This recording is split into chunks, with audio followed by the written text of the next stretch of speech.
I'm overwhelmed by you.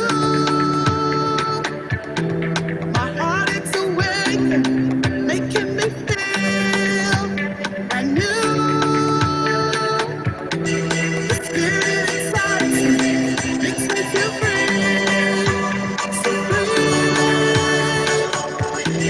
Your glory revives me, bringing me liberty. 'Cause I fall in love with you,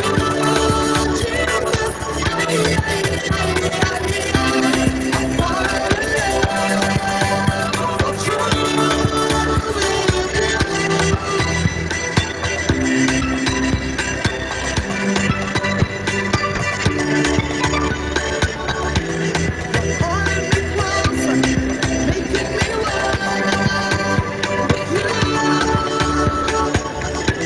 This love is explosive, purpose igniting you. 'Cause I fall in love with you, Jesus.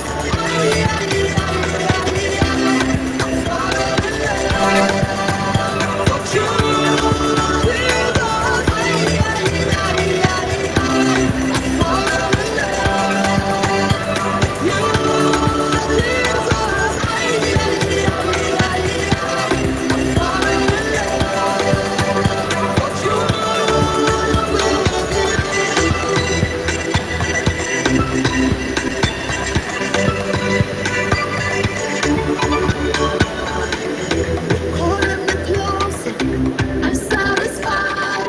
Still in my love, so I love you reviving. You're drawing me closer, I'm satisfied. Still in my love, so I love you reviving. You're reviving me.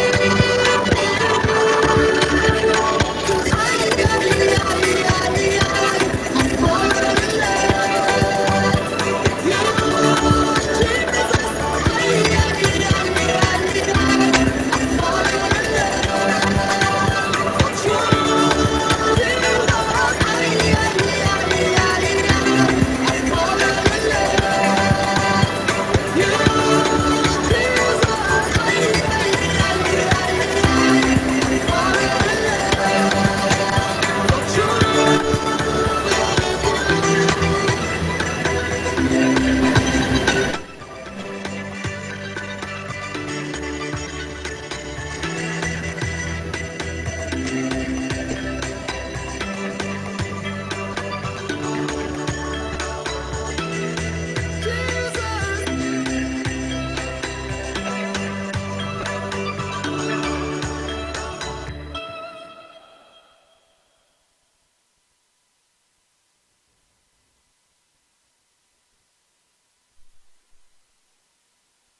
With Mikey K, Andy Williams, and Lennox Smith. The Ground Report, the Ground Report. The government of Trinidad and Tobago is not closing down Petrotrin. The Ground Report, the Ground Report. I would think that they've been very clear that all the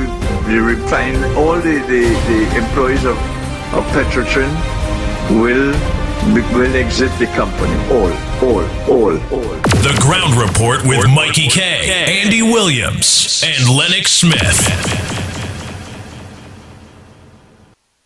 Okay, Rudolph, make a right. Then, oh, hold on. Mrs. Claus sent a WhatsApp.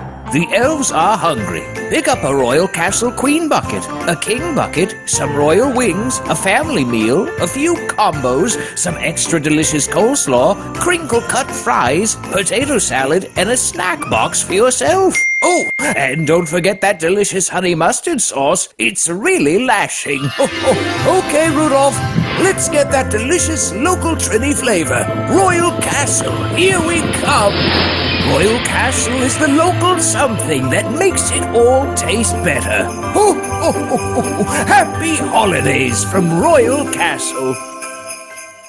David Guide and Son Funeral Services, with locations in High Street, Siparia, Port of Spain, Couva, San Fernando, and Point Fortin. David Guide and Son Funeral Services is the choice for you. Having to lose someone you love is already hard, so funeral services and arrangements should be made easy. And at David Guide and Son, that is what we guarantee. We guarantee our customers exclusive services at affordable prices. Our services include funeral pre-arrangement packages, casket customization, great customer service, the latest in body preparation technology, and the best fleet of vehicles to give your loved ones the send-off they deserve. With 5 convenient locations located nationwide, feel free to call or visit us today. With full packages starting from as low as $7,500, call David Guide and Son Funeral Services today. Distinctive, not expensive.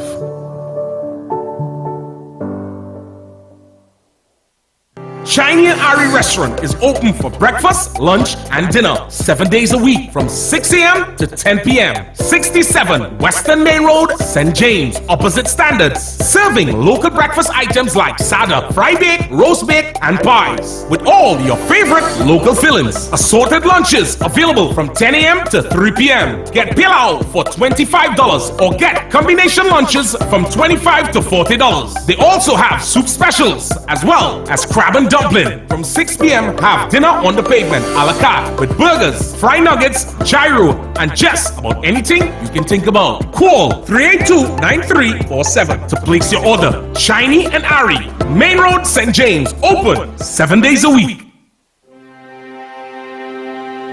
Are you stressed and worried by problems? Then meet Priest Santosh Ji. Priest is specialized in palm, face, photo, date of birth reading, and gives solutions to problems in marriage, relationship, love, business, job, health, and removes all black magic, negativity, bad luck permanently, and gives good luck and lifelong protection. Then call Priest Santosh Ji 384-3844.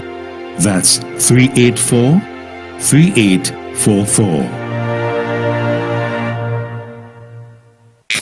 Put food on your table. ADC is affordable. Shop at ADC Supermarket, Cleaver Road. A very comfortable and clean environment. These prices are unbelievable.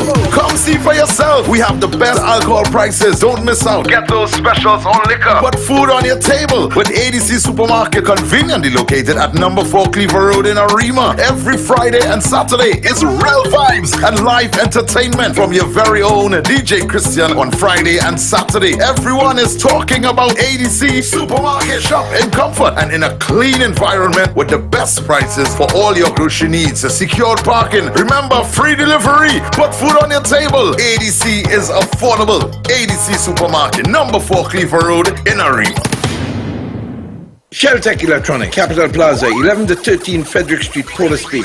So you're looking for the best prices in gaming products? Come on down and visit Sheltech Electronics, the gamer's paradise. Get the latest PlayStation, Xbox, and Switch system. Games and accessories, Apple Stream, Roblox cards available. Daily clearance items up to 70% off. Pre-order new releases and save 15%. Come on, visit us online at sheltechelectronics.com. Cash in on the bargain. Sheltech Electronics, 11 to 13 Frederick Street, Port of Spain. 627-3757. Cash in on those bargains now. Festive feast, a festive feast from KFC. Would make your Christmas merry. Share good moments with your family and friends. This bucket could make the season way better. With a taste that we love forever. Share the holidays together. Yeah, a festive feast, a festive feast. Make your Christmas complete. A festive feast, a festive feast. This Christmas with KFC. This Christmas, bring unique flavor to the table with a KFC Festive Feast bucket with 8 pieces of delicious chicken and 5 regular sides for only $139.95 from KFC. West Shore Medical Private Hospital is a pillar of strength in healthcare in Trinidad and Tobago. Your needs and those of your loved ones are of paramount importance to us. That is why we always put our patients first. As a leader of quality private healthcare, our world-class hospital is fully equipped with state-of-the-art medical technology. Above all, our knowledgeable and friendly team of professionals is proud and happy to take care of you. West Shore Medical Private Hospital. Healthcare with a heart. This Christmas, it's more the merrier at First Citizens. It's more the merrier, it's more the merrier, it's more the merrier at First Citizens. For all your financial needs, First Citizens is the one you need. And if you really wanna succeed, just come with us and take the lead. And getting pre-approved is a breeze. Help you finance new properties. We have loads of green energy, and you could win a new SUV or take a vacation. If you need a break, get more time, cash back and low rates with First Citizens. All is yours, we're giving you more than Santa Claus. It's more the merrier, it's more the merrier, it's more the merrier at First Citizens. We are coming! More on the Move! Christmas edition! Friday, 15th December, 6 p.m. to 9 p.m. 69 Sports Bar and Grill, number 28, St. Anne's Road, St. Anne's. Sponsors prizes to be won. Live broadcast on More FM 104.7. Look out for guest artists and the biggest DJs from More FM 104.7. This Friday, we're coming! More on the Move! Christmas edition! Organize a team and get there early.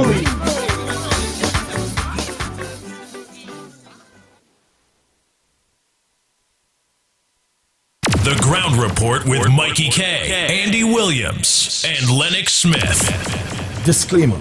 More FM Limited, its owners and associates, accepts no responsibility for statements made by the talk show hosts or their guests. More FM Limited does not endorse any of the information provided during this commercially booked segment as the truth. That you have to judge for yourself. We, however, reserve the right to question statements made. But in this time of misinformation, government-controlled media, and corruption, it is sometimes hard to get the truth. But we must try. It is not our intention to discriminate or annoy anyone. We believe it is our constitutional right to free speech, to voice our opinion, and our duty to the population and country to expose the truth. More FM Limited takes no responsibility for the opinions of others. The Ground Report with Mikey K, Andy Williams, and Lennox Smith.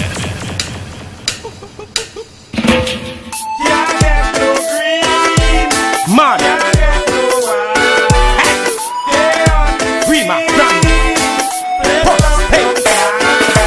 Can't buy no shoes and thing, and me can't buy no shirt and thing. Soon as PNM win, not a thing, not a thing, not a thing. Well, the tax in me house and thing, and me cash up online and thing. What a thing, oh, what a thing, what a thing, what a thing. Down in Trinidad, I pay a gun, shut a fling. Every day them get up is a war, war, war. Where the Ras and Aki really fighting for. Cause the rich still rich and the poor still poor. No matter how we knock on the da da da. Well the poor can't take it no more, more, more. So them nines, them a go drum and fish, shaw, shaw, shaw. We really don't care about the la la la. We really don't care about the la la la. Well me can't buy no books and thing, and me can't buy no food and thing. Not a thing, not a thing, not a thing. Man, soon as PNM win, youth want smartphone and thing, but they can't go to school and thing. Not a thing, not a thing, not a thing. Man, soon as PNM win, what? Tell me what I want, tell me what I want. Down in Trinidad, please tell me what I want. Each and every day and you pick me a band. Up on the radio station me I hear about horn. But when I read the news another youth get con. Another mother cry, another mother mourn. Me a teach the youth from dusk till the dawn. Tell them bad mind can't stop me at all. Can't get no green, can't get no white. They on the scene, place lock man a dance. Can't buy no shoes and thing, can't buy no school books and thing. Oh what a thing, what a thing, what a thing. Down in Trinidad, what a thing, what a thing. And me can't buy no house and thing, and me can't buy no food and check the dad, yeah, gunshot a fling. Can't get no green, can't get no white. They on the scene, place locked down tight. Well, me can't buy no books and thing, and me can't buy no food and thing. Not a thing, not a thing, not a thing. Not a thing, not a thing, not a thing. Can't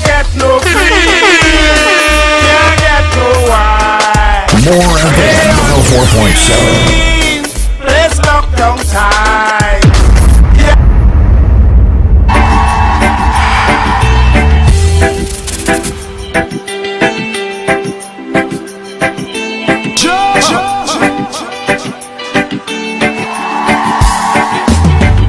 The Ground Report with Mikey K, Andy Williams, and Lennox Smith.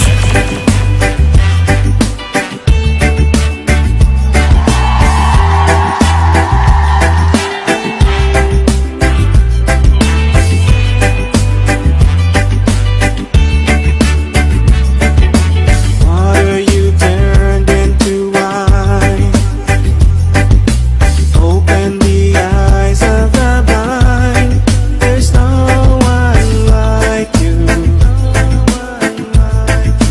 None like you. Into the darkness you shine. Out of the ashes we rise. There's no one like you. None like you. Our God is greater. Our God is stronger. God, you are higher than any other. Our God is healer. Awesome in power. Our God. Our God.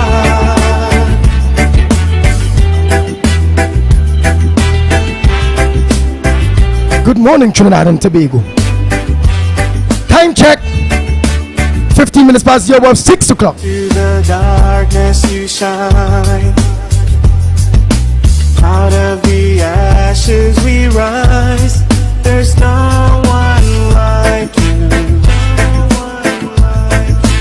None like you. Our God is greater. Our God is stronger. God, you are higher than any other. Our God is healer. Awesome in power. Our God. Our God. Our God is greater. Our God is stronger. God, you are higher than any other. Our God is healer. Awesome in power. Our God. Our God.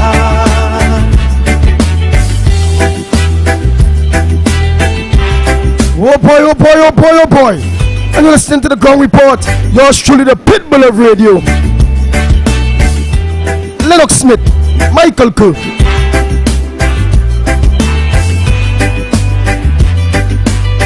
Good morning. And if our God is for us, then who could ever stop us? And if our God is with us, then what can stand against? And if our God is for us, then who could ever stop us?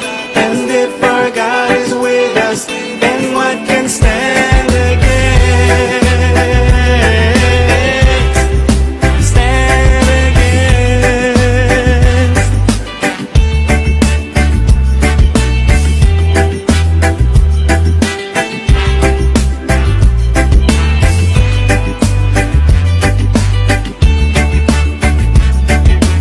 Our God is greater. Our God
Smith.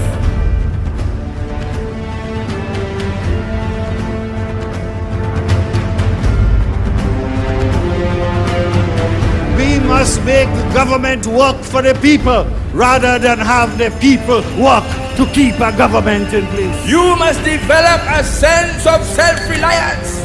You must develop a sense of confidence. And you must know and remember that parliamentarians are your servants and that you are the lords of the land.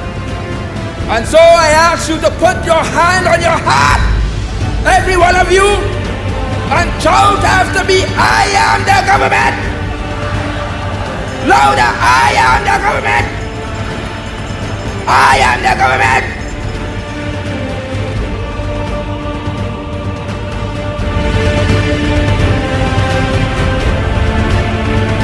Oh boy, oh boy, oh boy.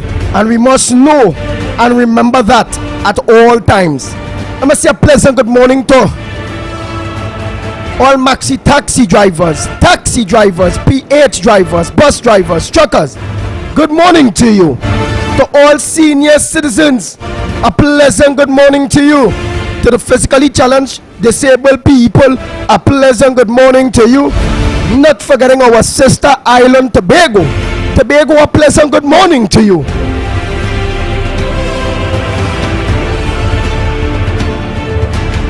Let me say a pleasant good morning to all loyal listeners, callers, well-wishers, supporters. A pleasant good morning to all critics, to all haters, to all bad mind people. A pleasant good morning to you. Not forgetting a pleasant good morning to all stakeholders, patriots, Trinbagonians, people that will put their God and their family first before the race, religion, and politics that is destroying our country. Good morning to each and every one of you. Let me say a pleasant good morning to each and every one of you that look on to us on Real Media TT on the YouTube. Daro, Nadira, all of you that look on to us on a Balroop. Hey, you have to call me, boy. Like you're real busy. Christmas hour. Grace Caesar, all of you on YouTube, a pleasant good morning to you. Let me say a pleasant good morning to all of you that are looking to us on a Facebook. Good morning to you, all the Facebookers. Hey, Mira from Princess Tongue, of course, you're on YouTube. Good morning. Rajinja Maraj, Ryan, all of you on Facebook. Joe Ali, my yeah, man, my schoolmate. I'm not going to say my co-host like you had to come and walk here by Joe Ali. Hey, Abraham, all of you that are looking on Facebook. Nadira Muhammad. I wonder if it's the same two or not. Nadira within two places at the same time. That's good, that's good. But you all don't forget to share. Biggs, good morning. Carmen, good morning to you.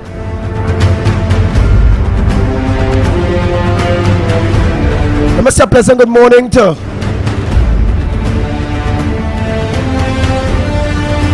Zamid Mohammed.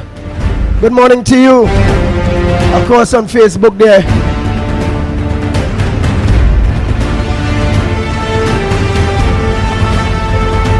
Video, good morning. And let me say a pleasant good morning to Baby. Not forgetting Miss Balmain. And it doubles and wrote you out there in New York. Noel Bronquita. Kevon, all of you, a pleasant good morning to you. Mama's Juice, which is the Iron Lady. The Iron Lady, a pleasant good morning to you. Farida on Facebook, a pleasant good morning. Tara on Facebook, good morning to you. Joe Williams on Facebook, a pleasant good morning to you. Budram John, good morning to you. Anna Ramsami, better known as Miss Santa Cruz, a pleasant good morning to you. Prasad, good morning. Primraj, good morning to you. All of you that are locked on Real Media TT on Facebook, Real Media TT on YouTube, good morning. Denise and Dave, good morning. Roma Price, good morning to you. I must say the Toko Foundation is something very important to my heart that needs to be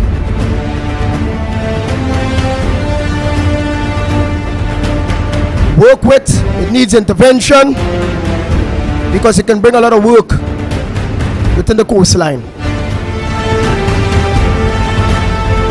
Lakwa, a pleasant good morning. Tall boy, all of you, good morning. Miss Ruth, Miss Rose, your family members, your sons and them, all of you. Miss Rose, good morning. Philip Bartholomew, all of you. Rudy, good morning to you.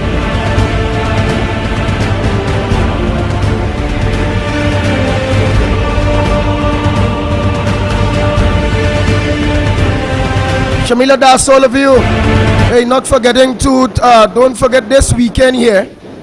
This weekend here, I'm gonna make sure I get that one time. This weekend, oh boy, it passed me a little bit. All right. Eldon, good morning to you. I want to make sure this didn't pass me here. But this weekend in KP Land, anything that is to bring a smile.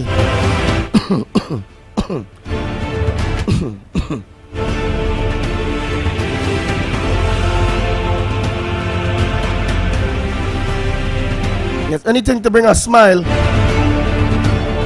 to the kids' face. So don't forget this weekend here, the 16th of December at KP Land Savannah from 2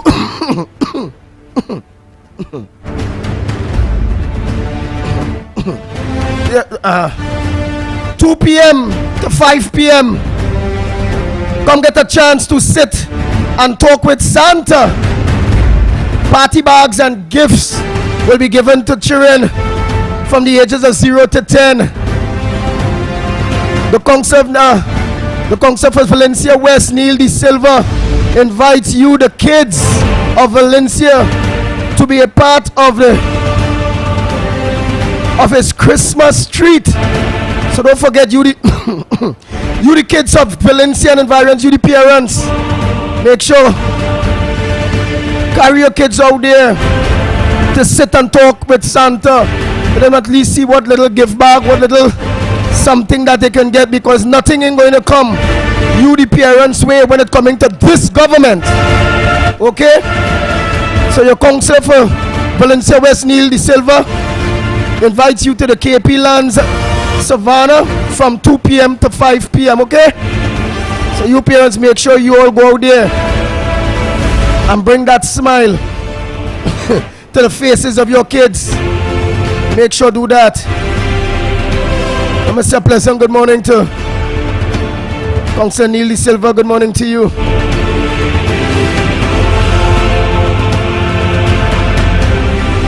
Keep up the fight. While I'm saying that, let me say a pleasant good morning to each and every one of you. Sandy Grandi, a pleasant good morning. Valencia people, good morning. And from Matura straight to Matlat, a pleasant good morning to each and every one of you. Toko, all of you. Again, it's just a matter of time that yours truly, the Pitbull of Radio, will be back out there, strong, and will stand with you in every way. But I have to put my health first for now.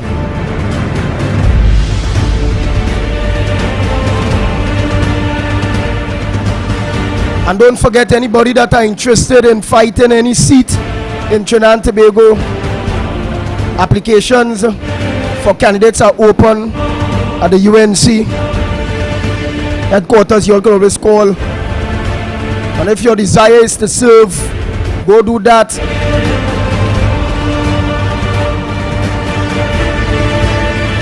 I on hold for picking up any application at this point in time. But again, watching my health situation, and it have a lot of time. Applications open, it have no close date. Elections is not until 2025. So it have real time. Now what many of you have to do is, if you want to represent the people, go out there from now. Go out, meet the people, greet the people, talk with the people, learn the people. Get the people's trust as an individual. Because the people are looking for individuals to represent them. Because people are really and truly disgusted with political parties.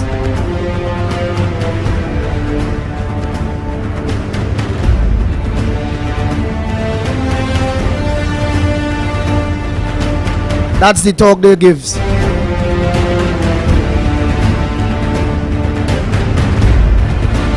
Oh, politicians, let me say it in that way, but the politicians.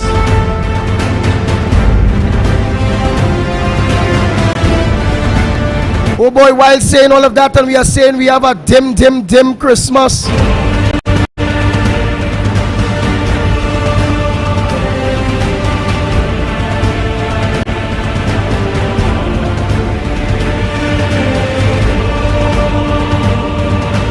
Just a quick few things I want to touch on. I don't have the whole express yet. That's the front page. I'm going to say a pleasant good morning to Madden. Good morning to you, my brother. Imbert in the express, just the front page of the express here. Imbert announces adjustments to deadline. Property tax kicks off in January. January the 1st, property tax kicks off. Maduro and Ali to meet today in Guyana over Venezuela's border dispute. Something I'm watching very closely at this point in time. And Lennox Smith will have to, because he more the legal mind on that aspect. Is Kangaloo's appointment to a new industrial court president and the issues that are being raised by the various unions when it comes to conflict of interest. Because also reading this morning, because I did get the Guardian early, and in the Guardian I was also they say it's a court uproar. Right, they say Seals replaced Thomas Felix. They say union angry at the way it was handled. They accuse the president of conflict of interest. So that's what saying Lennox will go into that aspect. Cops called in as 5.5 million vanishes from the account of the Trinidad and Tobago Cricket Board. Right, the suspect in the murder of the mom and son, I think the son was 8 years old, was held in San Fernando. So that whole conflict of interest, while I'm thinking there, Lennox will go through that aspect, because they're saying the president husband, which is Noel, the Garcia fella, Noel Garcia, not Noel Garcia, Anthony Garcia, the former education minister's son, which is the husband of the president. I'll be sitting on some case. I'm trying to just get it at it there. Some case they say he's sitting at.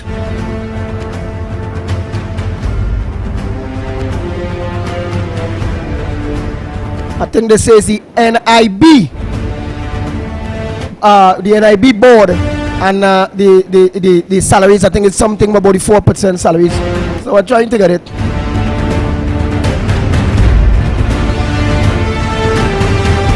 Alright, but while we do that, I'll browse through. I'll just browse through while I do that, Lennox Smith, a pleasant good morning to you. The situation with the NIB and the conflict of interest and the new president and all those various things. What you have into that so far? Because you don't elaborate too much, because we want to but you go ahead. What you have into that so far? and why eyebrows should be raised, and is it a legitimate raise of eyebrows by the union?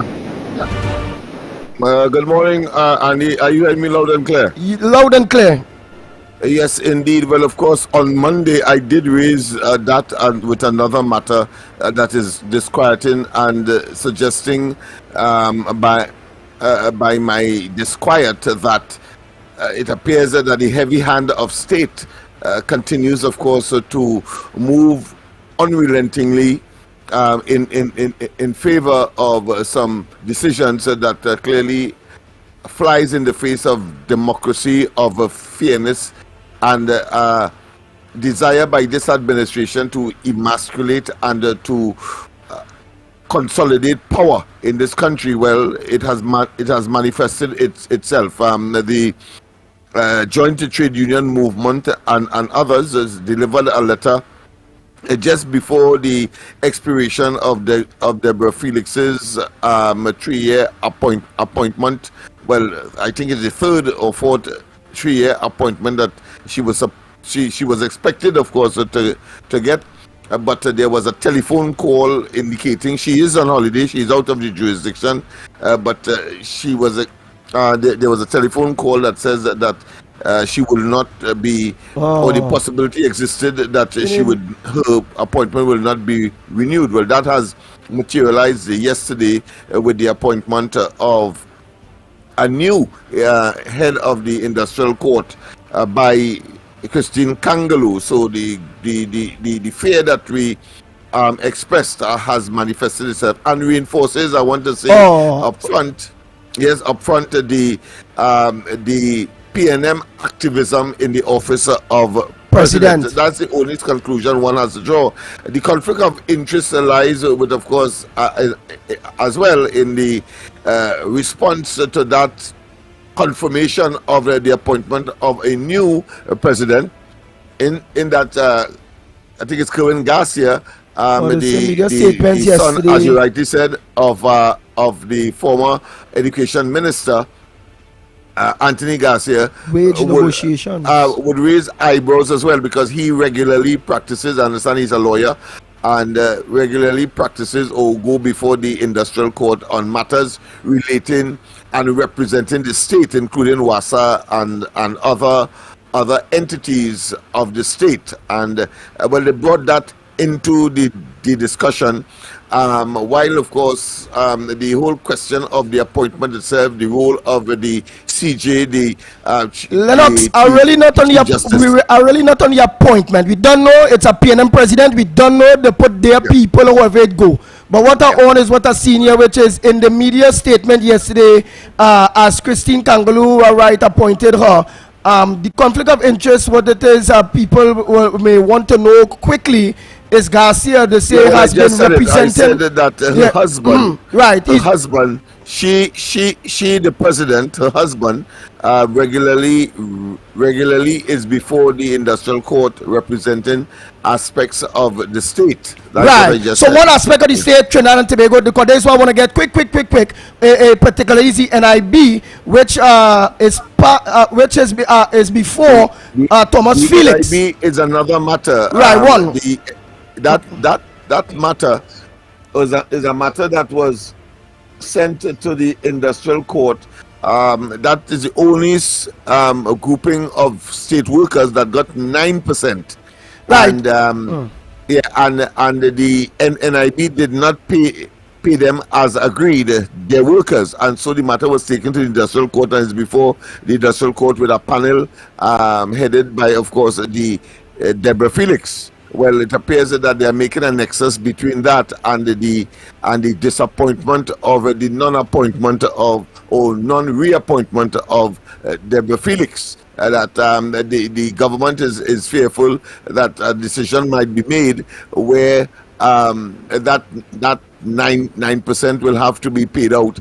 And Imbert is saying, as Minister of Finance, responding to a question in the Parliament raised by Wade Mark, that the government, if it had to pay that 9% increase to all public servants, the government will have to pay something in the vicinity of $7 billion. Right, but and so, you see, just and so now, they appealed. The matter is now right. appealed. I don't understand all of that. I just want to go into the nitty-gritty. Just now, the nitty-gritty. Yeah, but I'm also, there are also people out there who may not know at all about the matter. Right, and for the layman, all right, you don't explain all of that for the others. I just want to go into what really and truly caught my attention, which is the which you just mentioned, and Garcia is seen over the 4%, which this judge, this how I take it, this Miss Felix already gave a judgment or something on that. No, the matter is before a special tribunal which she is a part of, and it appears that because of her objectivity and her right, which the government want to give them 4% just out, right, they don't want to take chances. That's the impression that is being conveyed. Right, which the government want to give 4% to the NIB. Yes, they want to give 4% like everybody else. Right, and 9%. You mentioned about a 9% something. Go ahead. Yeah, that 9% was a negotiated matter for the period 2014 to 2016. Right, and it was agreed upon. It was it was agreed upon, but NIB decided not to pay, and the government is saying that it was not approved because there's a special government or ministerial committee looking at salaries, and NIB did not get the approval to, of course, consummate or confirm that a particular agreement. So it is before the industrial court. So they were supposed to get 9%. Right, that was technically agreed to, but the government insists of 4%, and it was before 9%, and therefore the matter has been referred to the industrial court. Right, and it was it was under Miss Felix, who not there no more. Now the PNM president have put their activist president obviously appoint their next PNM industrial court, or however it is, the next PNM judge was appointed, however it go, and the fear that the government will knowing that they will get its way, right, at the 4% having this new person, and that is the reason why this new person is there. That is the perception, yes. Okay. All right, that is so. All right, okay. But of course, we can't put it past this government because of the activities in the past. Let's face it. Her name is Heather Seal, the new announced president. She got her instrument only yesterday of appointment. All right. And at the end of the day, whatever the government wants, the government will get. At the end of the day, they have the PNM president, they have the police service, they have the DPP, they have the elections and boundaries, they have everybody. In this millennium now, the PSA, the PSA, yes, and the trade union movement is questioning now the role of the Chief Justice, because he is supposed to also sign off on such an appointment. So, but they have the Chief Justice too. So again, why it is, as Mikey continue to come on and say, we all seeing the problem. We all know it's the problem. People out there that pretend. That is why I have no respect, and I barely have any role model out there that I can follow, or for my kids to even self-follow in Trinidad and Tobago, really and truly. That what I try to do is make myself a role model for my kids. Because when you watch from top go down in government, all rotten, all stink, all dirty, all is no type of model to follow at all. And I can say that without fear or favor. I cannot even say point my kids in the direction of following the religious leaders in this country. The religious leaders have been now wobbled within the world, within this world, earthliness, money, scheme, lies, bribes. Everybody in the same track. the University of the West Indies, everybody, professors, everybody. If I'm wrong with what I'm saying, Trinidad and Tobago will never be in the position it's in. And with people just talk, and nothing behind it. And all with the talking, they know the talking. They know, everybody know all the corruption in license office. Everybody know all the customs, the corruption in customs. Everybody know how them politicians and them just make the money. Through percentage wise on offer contractors. Everybody knows. Everybody knows the thief, the rapists, the killers. What's different to them? What's different?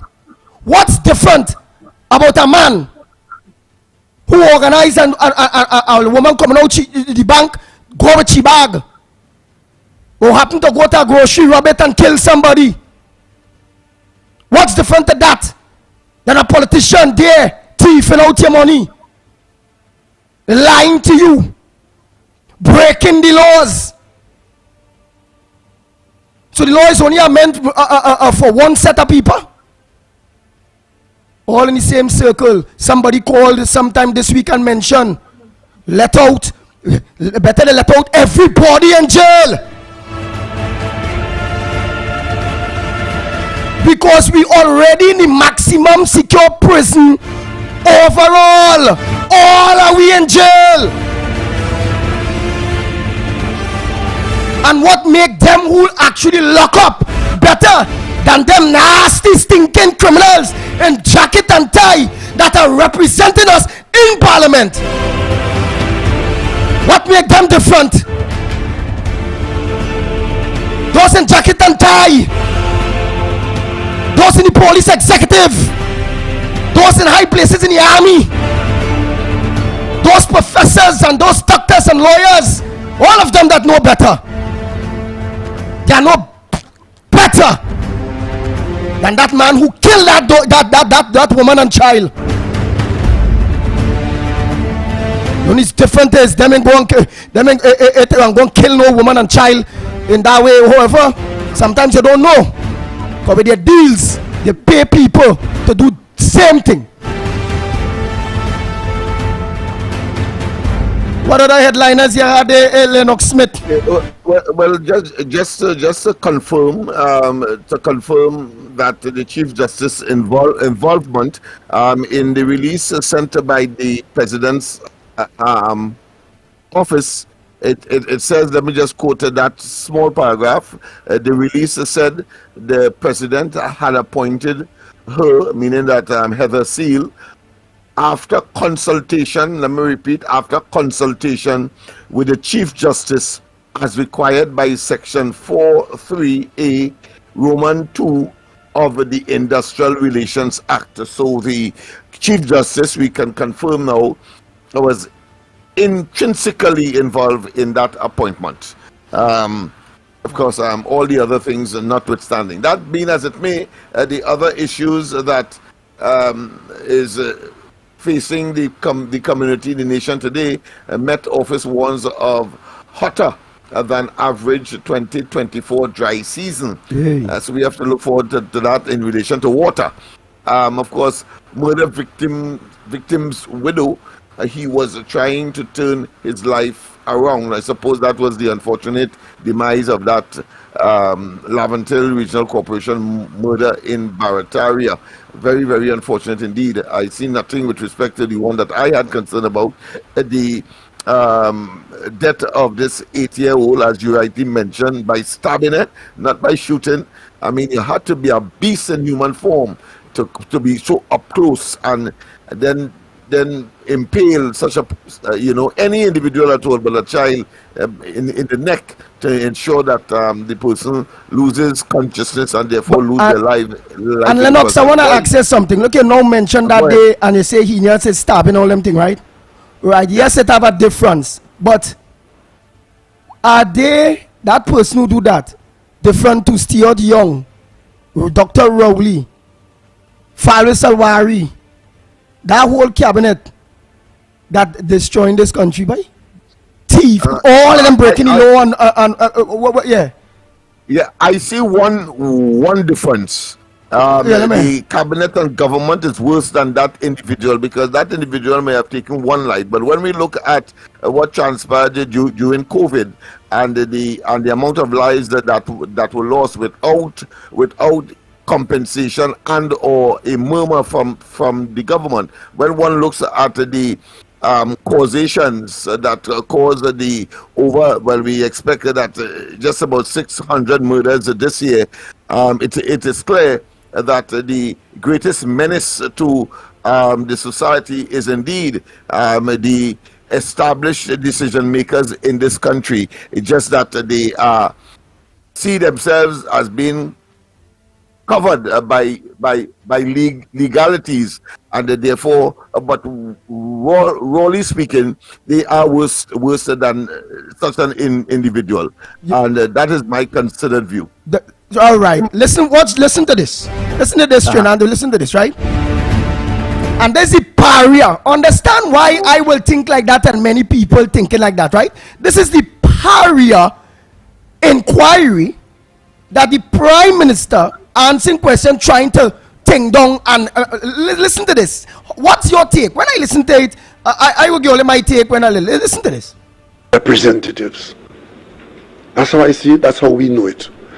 And if a commission of inquiry is working, a lot of people had a lot to say while the evidence was being taken, and the government allowed it to happen. We didn't influence any of it. In fact, at least initially, the government's position. The government allow it to happen. But the country, the government allow it. Let's continue. Was to go very quickly with a technical investigation. We get to the bottom of it. There was an argument that no, this one will put under the carpet and this one would protect pariah. That was it. A commission of inquiry had to be had. We agree to that. Commission of inquiry. $15 million of probably legal fees mostly, right?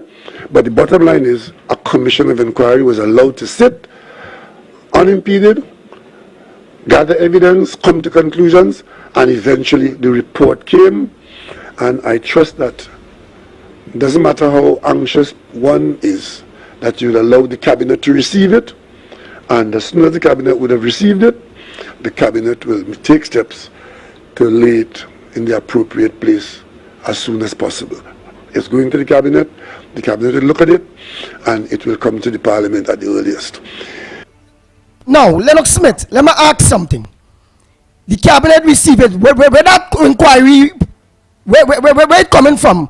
Zimbabwe, South Africa, right? And the cabinet had to receive it. And when the cabinet receive it, the cabinet now will, he said, will put it in its appropriate place, or however it go. What's the right thing when they receive it? Where they supposed to place this?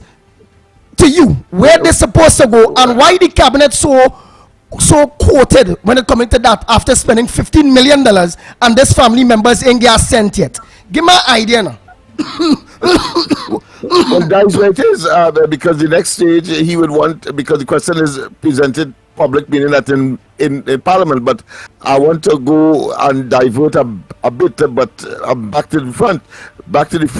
That is, before Dr. Rowley left for where he went on his last trip, London, he got a copy, He said that he read the executive summary. And to me, if he knows that he's coming back 3, 4, 5 days later, then it would have been incumbent on him to go with it. And of course, because of technology, information, and so on, you can send an electronic copy to all of your ministers. In other words, I'm trying to say the tardiness of this administration in this matter, I mean, is highly questionable, and maybe demonstrate how inhumane and how wicked and how dangerous and how diabolical and how cynical this administration is to to people's lives and the national sentiment on this particular matter. How could you say that you received it before you left? You just read the executive summary. You ain't saying you would take it with you, and then of course you could easily email it or WhatsApp it to the various members of the cabinet. Hogwash, total hogwash, because Dr. Rowley is on record saying that when he wants something done, he then of course initiates it and let the cabinet rubber stamp it. That is his method of management of the cabinet of this country. So a set of yes men and yes women, and all he had to do was exactly that. But it shows how inhuman this man is, how ruthless, brutal, macabre, and barbaric that this man is, and that therefore we should be talking. He should be talking. We should be contemplating finding ways to preempt 2025 and to get rid of this brutal set of people who clearly is not sensitive to the people's sentiments on this particular matter, the emotions, the trauma, and to at least get some kind of compensation for the bereaved, continue to be bereaved family directly, whilst of course indirectly the rest of the society is extremely traumatized and concerned about this matter. All right, let me conclusions, and eventually the report came, and I trust that doesn't matter how anxious one is, that you'd allow the cabinet to receive it, and as soon as the cabinet would have received it, the cabinet will take steps to lay it in the appropriate place as soon as possible. It's going to the cabinet will look at it, and it will come to the parliament at the earliest. So this question about, and it will come to the parliament at the earliest, like it's really no big deal. Total heartless, stone-hearted. This man is not a geologist in joke. This man have a stone head and a stone heart. I mean, how could you be so impersonal with a matter that is so traumatic? Not only to, as I said, the direct persons who are traumatized by this, but the rest of the society. And you could simply say you're concerned about procedure when we know that you breached procedures in the past to get 2 boats, the Ocean Flower and the Cabo Star. And you tell Tobagonians that you give authority and then you will have them ratify it when cabinet meet. How come this cannot happen in this case? Come on. Nice. Now let me ask, we in the line of crime and criminality, and showing at the end of the day that the government of Trinidad and Tobago is worse in crime and criminality. To those people who killing and robbing you and jumping your walls, they are worse, the government. Let me play something else. Breaking news, the criminals from La Vento are working with Venezuelans to rob people this Christmas. We do have 5 robbery suspects arrested, illegal firearm and ammunition seized in Central. There were 5 male occupants in the vehicle, including 2 locals and 3 Venezuelans. When officers searched the car, they found 1 Ruger pistol with a magazine containing 17 rounds. All right, like Marlon Hawkinson and Bluto, Johnny Bravo, right? You laugh, right? And yes. They want to warn people, because again, I know you realize the direction are going in and our thinking. They want to warn people, which is right, to watch out for the Christmas. Criminals will be around, the police service, everybody, the media, everybody warning however it go. Watch out for the criminals, and they will try to put measures in place to apprehend or to deal with anybody that thinking of that however it go.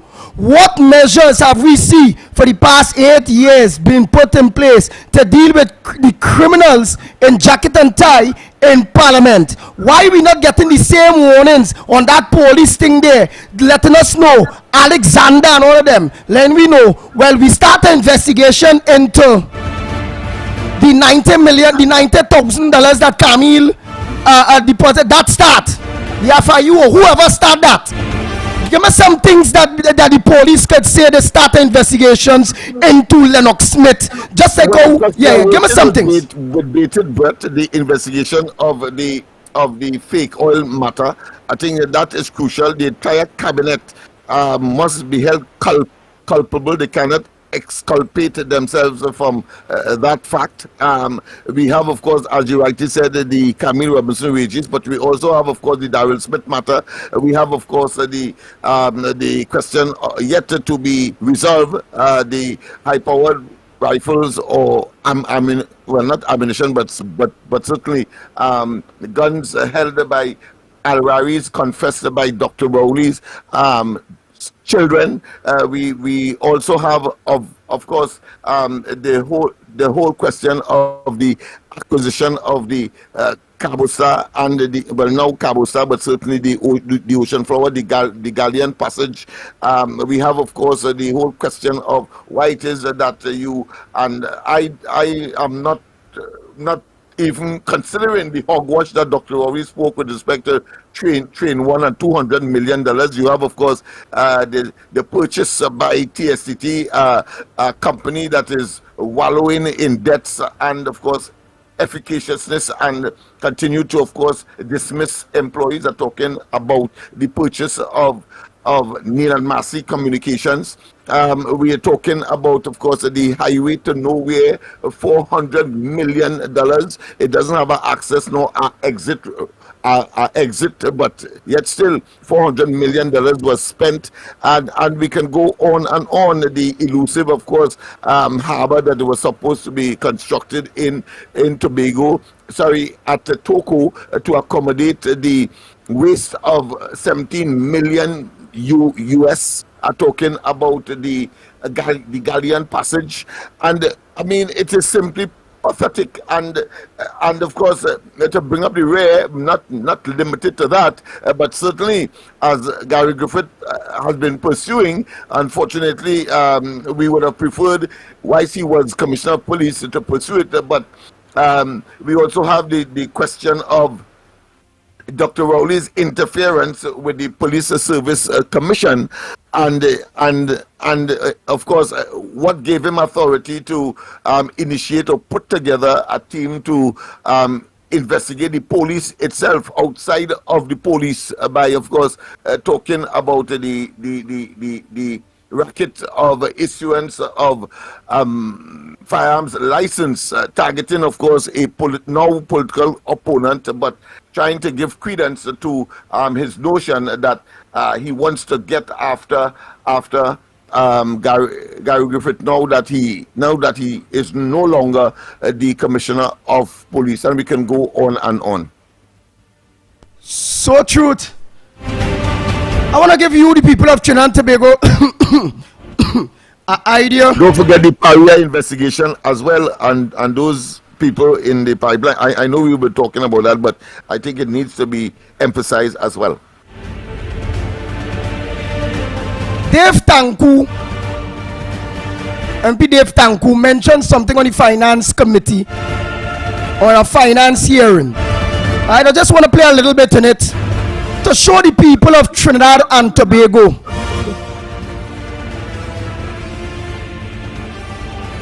right. Let me play a little piece in this.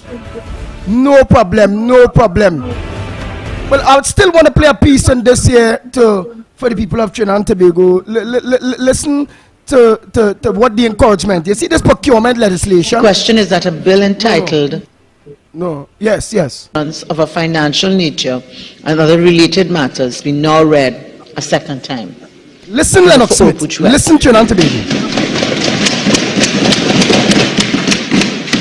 Thank you, Madam Speaker, for the opportunity to contribute to this Finance Bill 2023, the short title of which is an act to make provisions for financial nature and other related matters, Madam Speaker.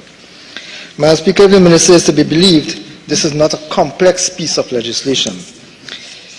However, having just spent an extended amount of time providing an explanation for what he says is not a complex piece of legislation, I think the Minister in his presentation lacked he was completely unconvincing, but I think he lacked the concern. He lacked the concern to provide some pieces of information, Madam Speaker, with regards to this bill and with regards to the clauses of the bill, which I would like to put in the public domain, Madam Speaker. This is not a simple bill, Madam Speaker. This is a very complicated bill. Very the complicated legislation, bill. the wording might be very simple, but the effect of these pieces of legislation, these amendments, Madam Speaker, it will be far-reaching and substantially devastating to the population of Trinidad and Tobago. These 8 clauses, over 8 pages, including the explanatory notes, Madam Speaker, demonstrate the material and substantial disconnect, a misalignment between the policies of the government and the needs and welfare and priorities that this country and the people of this country require from it. Madam Speaker, the bill seeks to make several corrections to mistakes and errors that the government itself had put in legislation prior to that. But above that, Madam Speaker, the bill intends to continue a level of complacency when it deals specifically with the implementation of law in this country. Madam Speaker, I begin with clause 2, and I will go through clause by clause for the minister's benefit and for the country's understanding as to what exactly this legislation does and how it affects them. Madam Speaker, clause 2 writes off all penalties and interests on outstanding contributions owed by employers once this payment is made before December 20th, 2023. So all penalty is being owed to the NIB is being wiped off once payment is made before December 20th, 2023. But Madam Speaker, same clause 2, if payment was not made by 20th of December, the minister has now come and given them an extra time frame within which they can in fact make their payments. Madam Speaker, the minister in his presentation indicated that one of the reasons why he was bringing this amendment is because the public procurement legislation was passed after the last amnesty.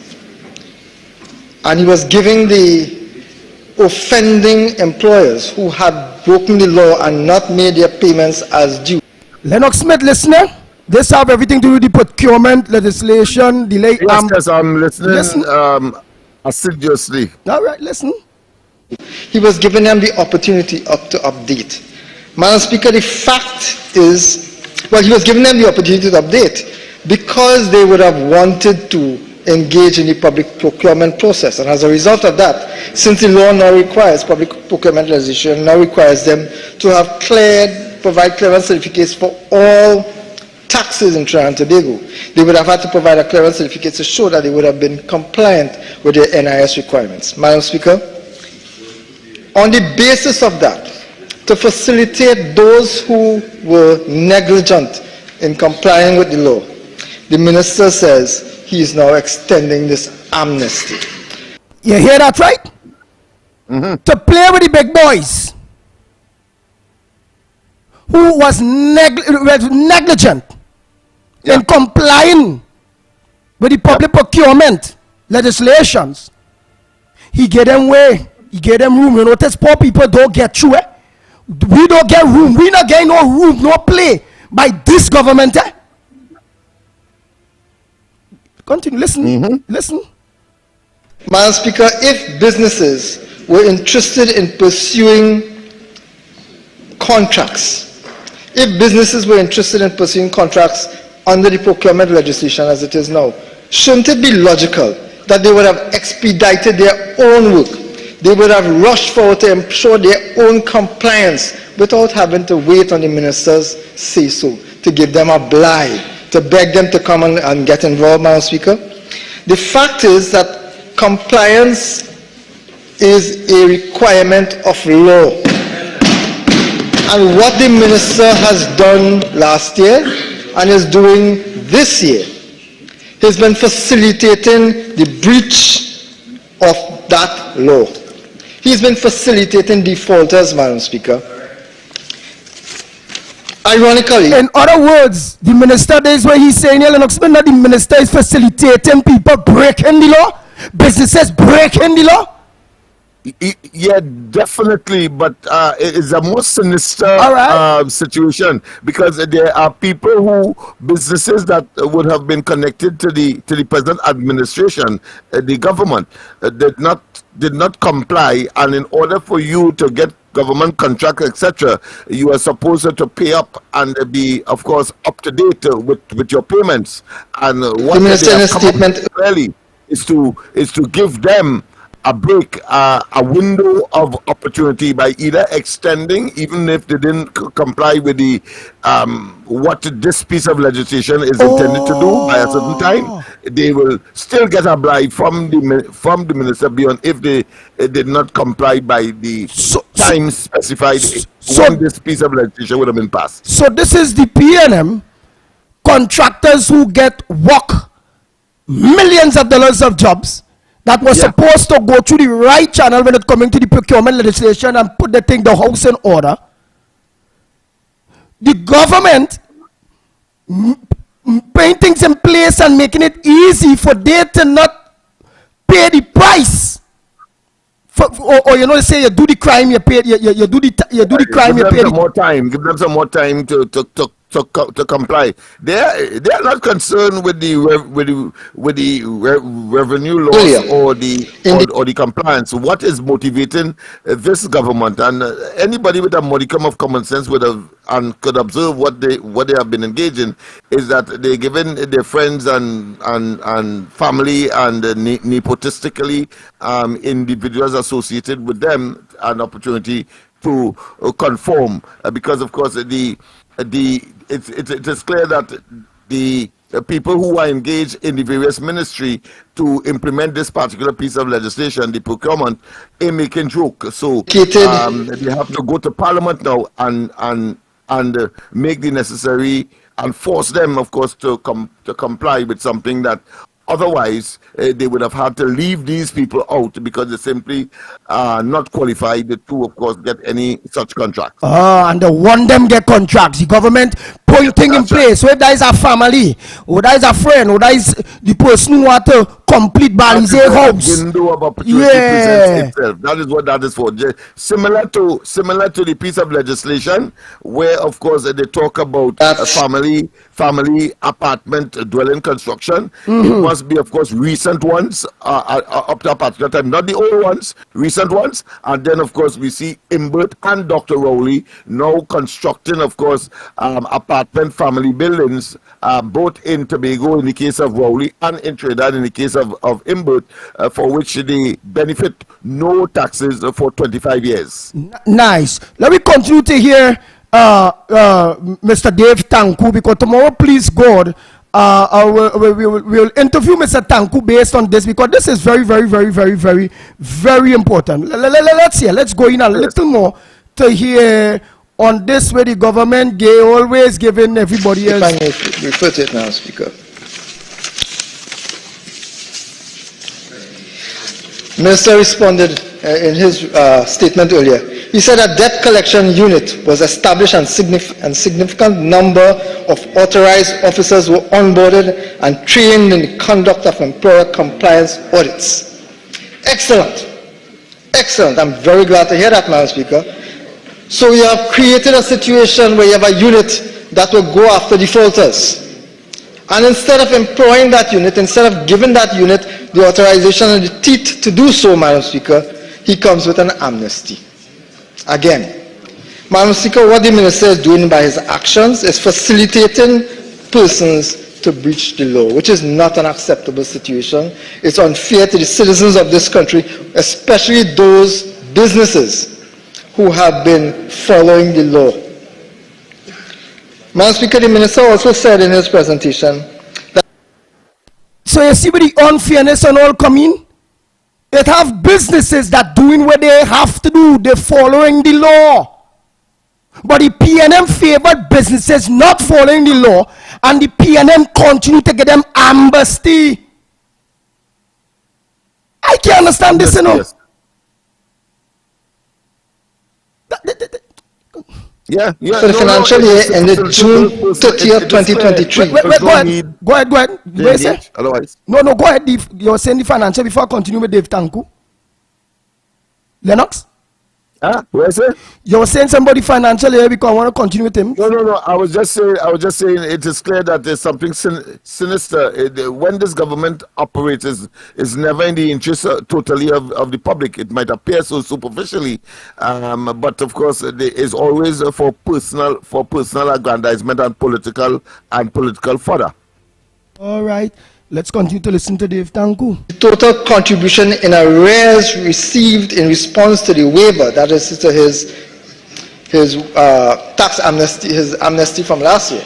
The total contribution in arrears received in response to the waiver amounted to $123.8 million. And he celebrated that, Madam Speaker.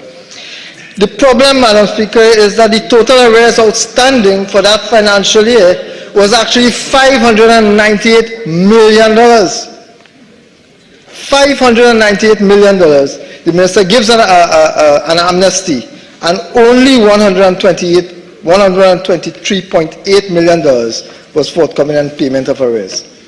If it didn't work the first time, what makes the minister believe that it will work the second time?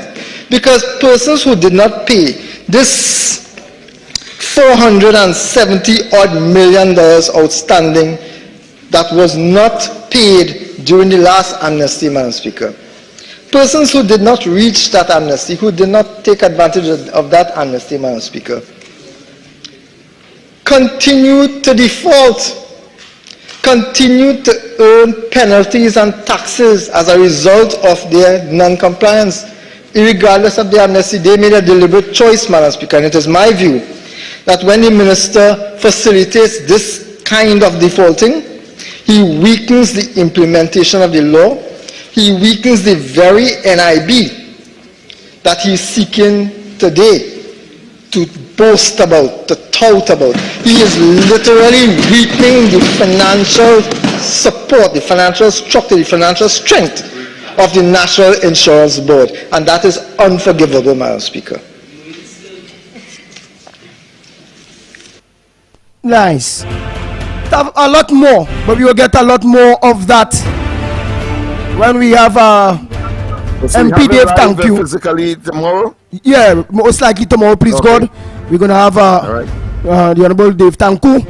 Yeah, so you understand how we ended by saying that this type of behavior actually weakening something that you in one hand saying you're trying to build. But doing that, you're weakening the financial institution, you're damaging NIB. And then we want to know why NIB in a mess, so? You have anything that you will just want to add on to that or say before we go on?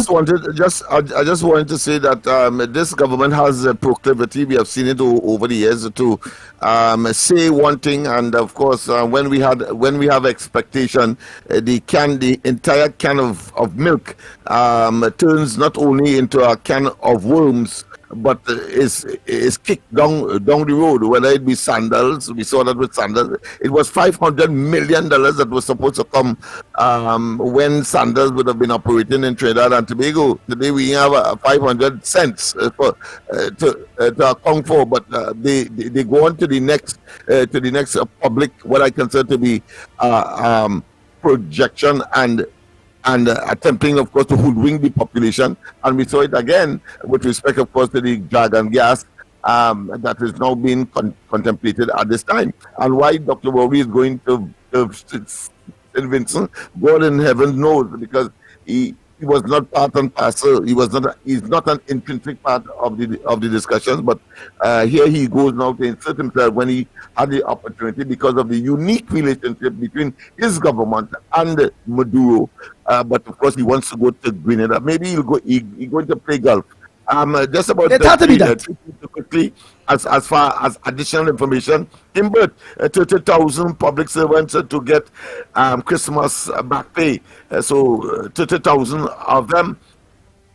Imbert also says that $4,000 for public servants who retired from 2014 to 2016. And finally, parliamentarians mourn Marlene McDonald and Arthur Sanderson. I know that you have taken a position on Marlene McDonald, but because Arthur Sanderson is well known to us, I think, of course, I couldn't divorce them. If I'm talking about him, I'll have to talk about her. So those are the areas that Arthur Sanderson is a gentleman. Right? Marlene Mabidu, again, based on her not standing up for the people of Trinidad and Tobago, having the power. That's why I will always feel like that about her.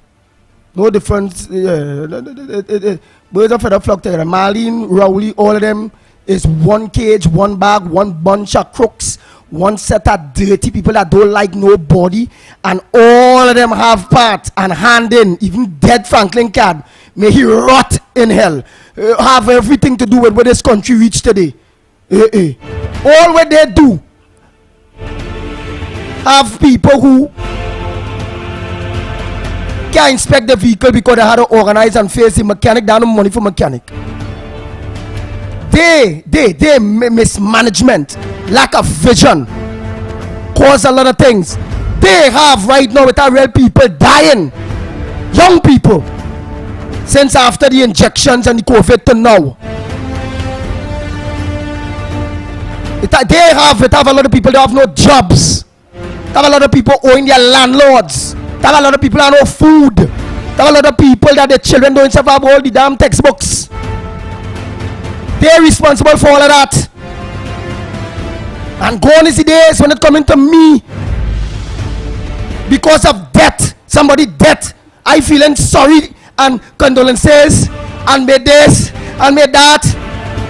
When them dead and them leave, look, I alive. And that I in the mess. And you in the mess, Trinidad and Tobago. And Lennox in the mess. And Mikey in the mess. And all of you remains in the mess that them dead people and them had hand in. So when they're dead, you have to say all the dirtiness they do. Not talk about them only good. However good they do, may God bless them for finding a little bit of goodness in their heart to do whatever little good they do while they was alive. But the mess they leave and are parting is worse than the good that they ever do. I ain't changed my mind on that. And Lennox could play spiritual hypocrite. They don't have nothing such as that, you know. Yeah, Trinidad and Tobago is spiritual hypocrites. But God is not a spiritual hypocrite.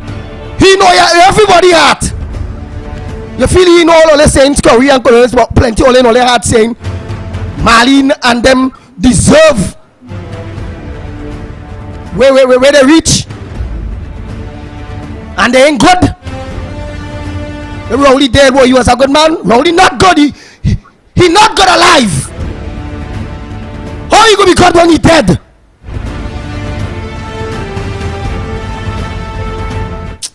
Man. Tradition and convention. Yeah, well, so you want to being a spiritual hypocrite? I'm just asking my co-host.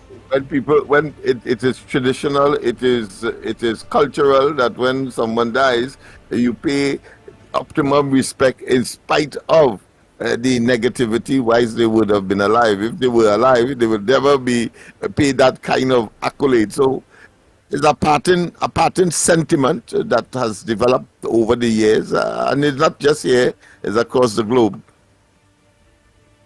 All right, so it's just a simple question, my brother. So people will understand all what I say and how passionate I am in saying what I'm saying. So you don't mind playing a political hypocrite as everybody else in Trinidad and Tobago.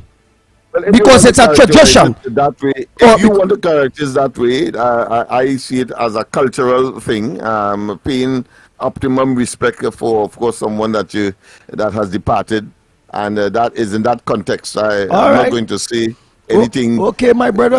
Other than that. All right, because again, remember, it's a cultural thing. Hypocrisy, a spiritual hypocrites. It's a cultural thing. So, all right. So, Trinidad and Tobago, when they're bad alive, we could talk about them. When they're dead, Remember, only talk the good things. Don't say nothing bad that them demon and them before the dead do to we. Or the distress they live we in. Don't talk about it. Because it's a cultural thing to be a political, spiritual hypocrite. Morning caller. Good morning, the ground. Good morning. This is Lennox, and I want Hey. you to listen to. I want you to listen to me very attentively, yeah, Lennox. Because I'll be posting some questions here. Now, Andy, I agree with you 100% because I always does hear Mikey using the phrase, witchcraft is worse than hypocrisy is worse than witchcraft. I always say this, and you remember you does always hear me say this. You see Franklin Can and them, and I endorse what you say. They had to rot in hell because they're responsible for the closure of Petrotin. Franklin Can, when you come and you lie on the ANV thing and say that they supply the thing, the gas and oil and whatever it is and whatnot and thing, and that is was a rumor that was propagated that they didn't supply this and they got payment and whatnot and thing. You see, go and take them. You see Marlene McDonald and them. It have plenty of them to go. So don't let me get confused with that. Lennox, I understand what you're saying because this is normal then that you pay tribute to people. But when you do damn wrong, that is the end result. For the wages of sin is death, but the gift of God is eternal life. And these people do hypocrisy and deserve what happened to them. Andy, let me tell you something. I heard Dr. Rudal Munilal talk about the parliament not reconvening and think to discuss serious matters, the thing, you know. But here it is. You convene the parliament to discuss an issue of giving a blight to these people who have not paid, these companies and businesses and who have not paid the NIS contributions and what have you. Andy, you left out one of the most important, because I listened to the debate, you left out one of the most important thing in that, in your thing this morning. One of the old chief offenders of not paying NIS contribution, did you know who, Andy? The government, state-owned, like MTS, the Ministry of Education, because they've call a number, them the state-owned, just as how they pay the water rate, and how we they quagmire with water, and they pay the electricity bill. It's the same situation with T&Tech. And that workers, the citizens have to pay that extra cost for the maladministration and what have you. This is where we are today. I am saying, if you call up the parliament session, one would have expected by now, Keith Rowley, you and your cabinet would have done review that report from the Paria tragedy. And you tell me you come to the parliament to debate what? To give people a blight who broke the law. Who in the last session, you say that they're going to face, well, Andy, you know they say, Lennox, you face the full brunt of the law. It has no brunt of the law. You face the full blunt of the law. Because this is what PNM do, facilitate wrongdoers. Now let me get to my other issue. The main issue is this thing, because I heard yesterday with Deborah Thomas Felix, this woman is overqualified for the job that she'll be doing as the president of the industrial court. But this was something in the making, because I want to tell you why I craving an extra time to explain this to you. Apparently the government is not satisfied with her because they realize that this woman going to pass judgment against the government. Because you remember the government say, in Buttonham, they put aside $45 million in the budget because they will be expecting a lot of matters being confronted with challenges in court matters and so. So they put aside $45 million. That's for them lawyers' friends and the parties and them. And part of that, when they pay them, that will go back to the contribution to completion of Balize House. But the point is this. If it is that the Paria thing was so important, one would expect them to debate that. But they do that. But hear what they're saying now, Andy. This whole issue of the industrial court, the judgment is, I wonder if it is that the president must have made some pronouncement or made some statement as it relates. You remember just recently, a judgment was passed in the court granting and giving the okay for the government to go ahead with the revenue collection bill, the thing with the Board of Inland Revenue and Customs and what have you. Is it that she must have said something that because she is very labor oriented and being sympathetic to labor, and maybe if it is that she must have seen or heard something based on that judgment and expressed a view that they decide to get rid of her because, as I say, they're expecting a number of cases, and I'll draw reference to you. The court matters coming out of WASA, matters pertain to TNTech and WASA and everybody restructuring and they're going to be sending new people and all of that. The one expect that the government expecting that they're going to have challenges in the court and whatnot. So this is why they remove her. And in addition to that, I heard on the news last night that there is an issue. You remember, Lennox, if you could bear me out, the new appointment with the guy at National Insurance Board. What's his name? Is oh God, who did they say that is not deserving of the job? And there's questionable thing about it. And the matter has reached the court. Lennox, you could help me the guy? Yes, yes. A person who was senior to the present preferred person was bypassed, and therefore they took the matter to court. Yeah. Right. I don't know who it is. If it's Ravi Balgomin Marat, the opposition, or who challenged that matter in court.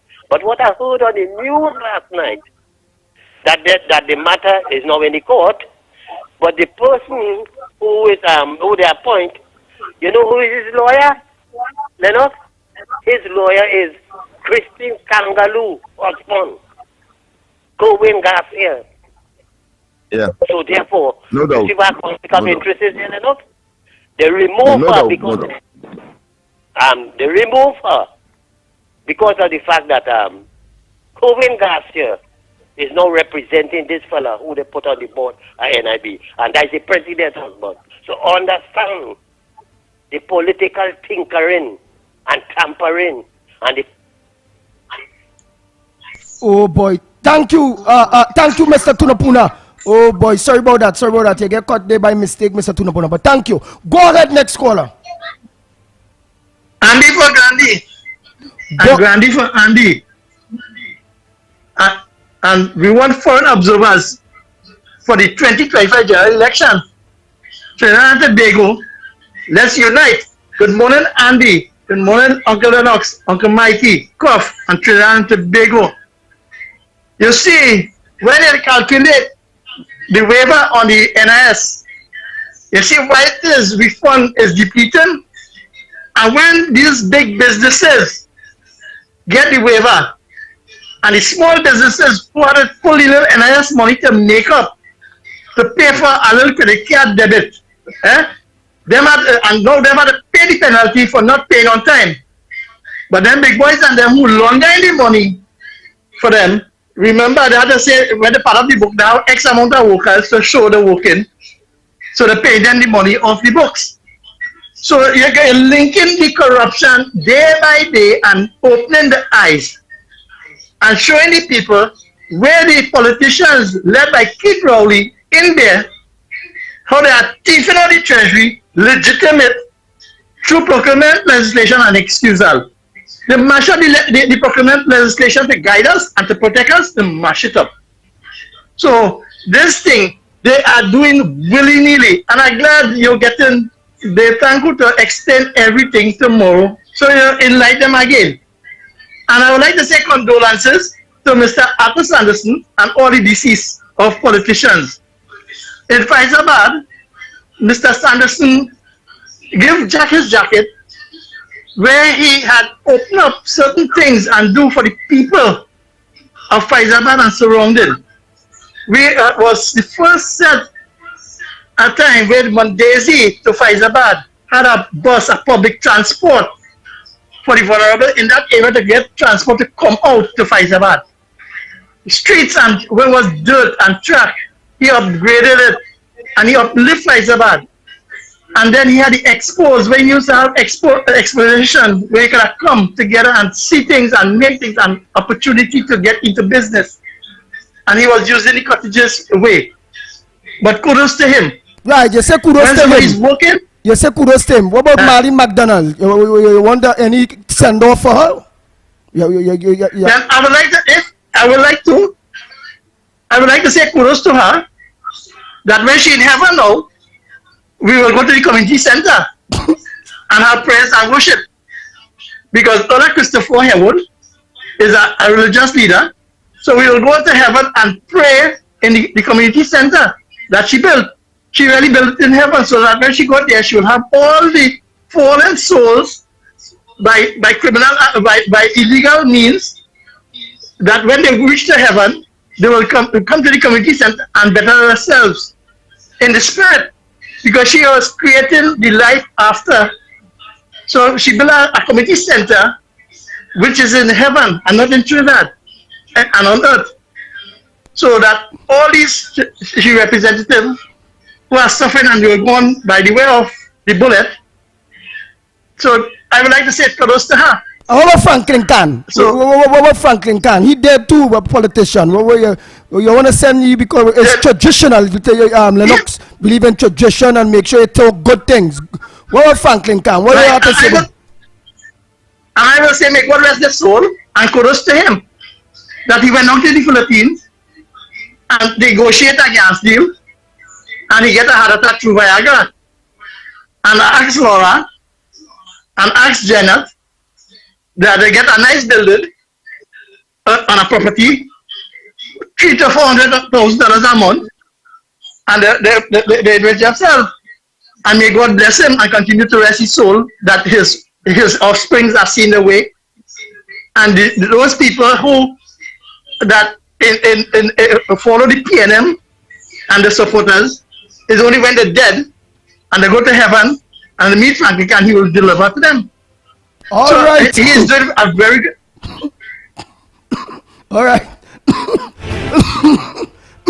Lennox Smith, before I take a call, you know anything that because he was traditional there, Lennox? Oh, well, I mean, to each his own, and of course you could be as creative as possible. I suppose it was a exercise in creativity. So no problem. He didn't say anything bad, did he? No, he did not. He did not. Consistent with, of course, the tradition. Even though he was clearly subliminally sarcastic. All right. Let me take one or two voice notes. Quick, you all. Good morning, Andy. Good morning, Andy. Andy, I hope you watched those things I sent for you yesterday. Yeah? All right. Have a great day, man. Locked on and listening. I don't want to make any contributions this morning.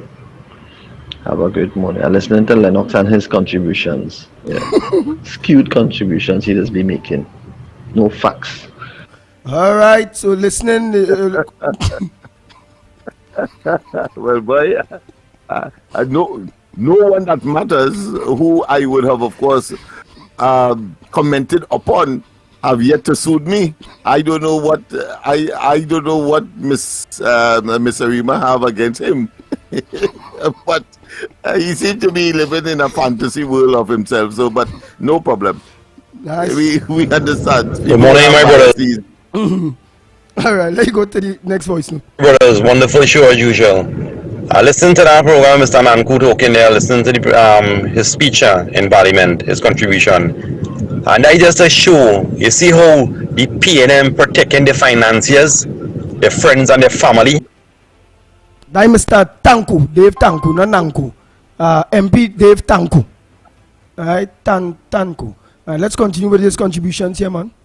Family, you understand, from paying these monies and have NIB in real stupidness right now. NIB, people can't get their money, people are applying for the injury benefits, all these sort of things, can't even get nothing, the medical benefits.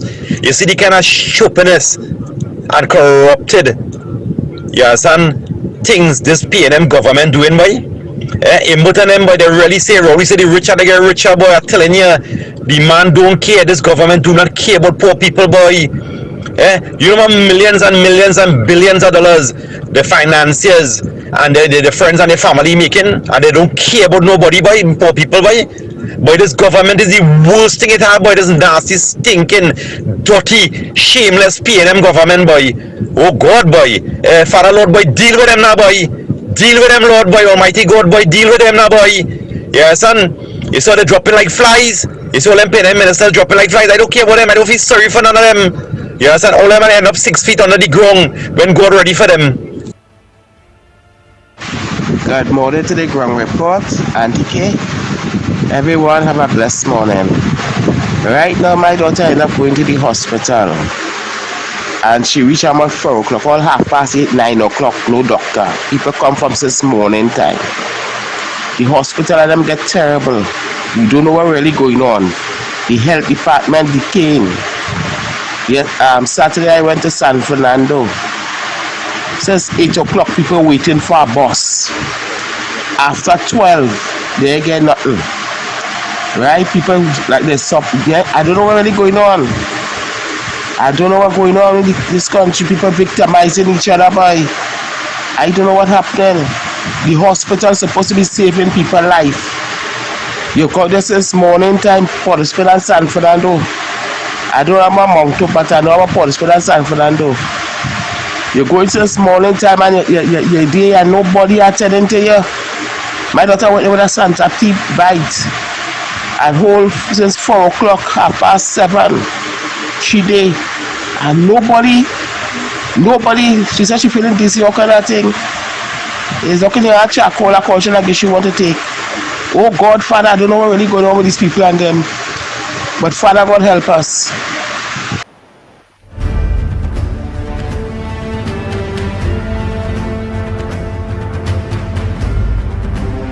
My experience in the hospital in Shogunas there recently, about 2 days ago I went back there again. About 2 days ago or so. And the problem is, yes, it's a new one day. They move it to Ramcharan Street, that hospital. Obviously, if you had to get water, they will send it to Mount Hope or other places there. But here is the problem. It's new, it's nice, it's all of that. You're getting registered fairly quick, Trinidad and Tobago. Right, because when I went back, I had to. You're getting registered fairly quick. You're reaching the point of, yes, the nurse is in station with that you will get called. You'll reach there. You're reaching that point where they will take your blood pressure based on the issues and thing. They will organize and chook your finger to take. Well, to see if you have any diabetes or if anything, all those various things. Meaning the nurse prepare you now to see the doctor. But the big problem is Trinidad and Tobago, and I had to leave. I leave after all of that process. With I saying my chest pulling again, I tighten in my chest. 3 hours pass. 3 hours. And you can't see a doctor. All these new rooms. I'm going to see about 8-9 rooms downstairs for doctors.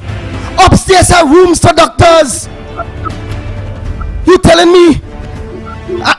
And the process stop really and truly when it's to see a doctor? $7 billion spending in health in this country. And you telling me all you can't have them health offices, them hospitals and them pack up with doctors? People will die at the health institutions waiting to see the last point is the doctor.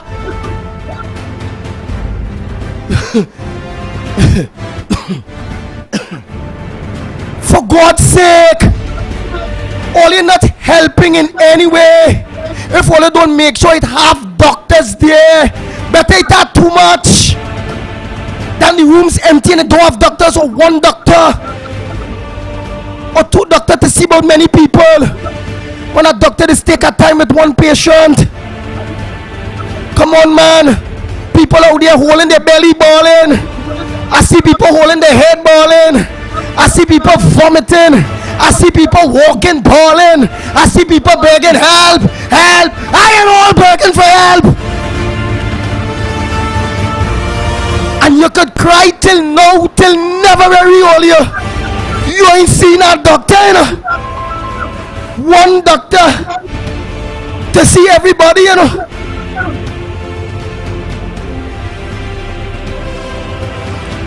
something need to change in the healthcare system.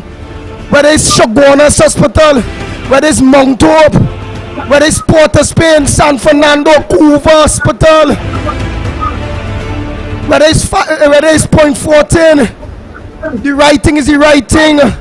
For God's sake, Dr. Rowley and your government, it's people's health. It's $7 billion all they spending with money. For God's sake, just make sure those health institutions packed with doctors, please. Pack the health institutions with doctors, please. Please. Pack it, don't have people waiting. What's supposed to be the wait time for somebody to see a doctor when they go to a health institution? Lennox Smith. What's supposed to be the waiting time if somebody go to a health institution to be able to actually face the doctor? Please give me what is supposed to be an average time that a doctor is supposed to see a patient. Would you have an idea to be able to give us an idea, Lennox Smith? Listen. Every institution, health institution, has a casualty and emergency. The name itself tells you that there must be immediacy, because you don't know the extent to which of the injury or the ailment or the sickness, and therefore it should be almost immediate.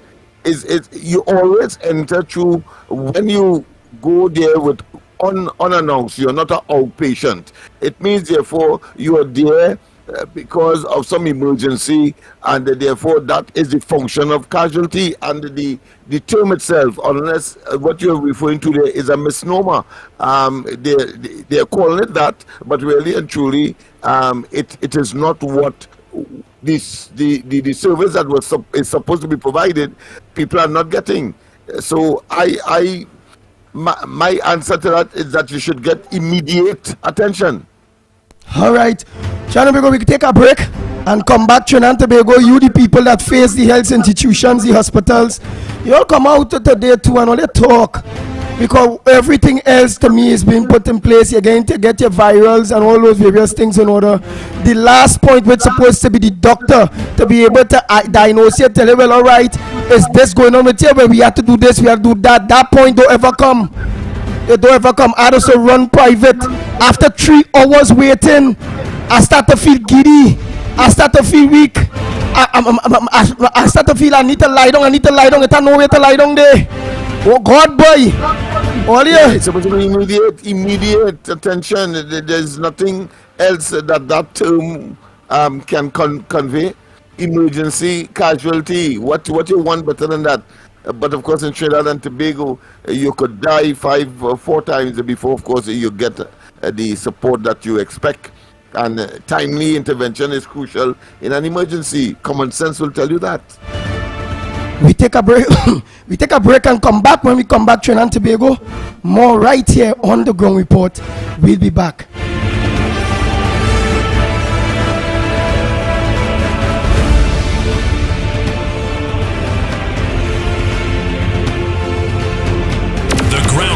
With Mikey K, Andy Williams, and Lennox Smith. Chinese Ari Restaurant is open for breakfast, lunch, and dinner 7 days a week from 6 a.m. to 10 p.m. 67 Western Main Road, St. James, opposite Standards. Serving local breakfast items like sada, fry bake, roast bake, and pies. With all your favorite local fillings. Assorted lunches available from 10 a.m. to 3 p.m. Get pilau for $25 or get combination lunches from $25 to $40. They also have soup specials as well as crab and dumpling. From 6 p.m. have dinner on the pavement a la carte with burgers, fried nuggets, gyro, and just about anything you can think about. Call 382-9347 to place your order. Shiny and Ari, Main Road, St. James, open 7 days a week. Tis the season to start shopping at Trinity Lighting. Get all your Christmas lights, LED bulbs, parts and fixtures for your household, medical, marine, commercial and much more. We stock a wide variety of electrical supplies and specialty fixtures. Any hard to find bulbs or parts, we can source it locally or internationally. Now open every Sunday from 9 a.m. to 3 p.m. until Christmas Eve. So don't be late. Visit us at 123 Western Main Road, St. James, or call 628-8373. Send us a WhatsApp 461-8620 or email trinityetc.com. Trinity Lighting extends season's greeting to each and everyone. Merry Christmas. A festive box is a must. For the festivities, get a festive box from KFC, and you will be merry.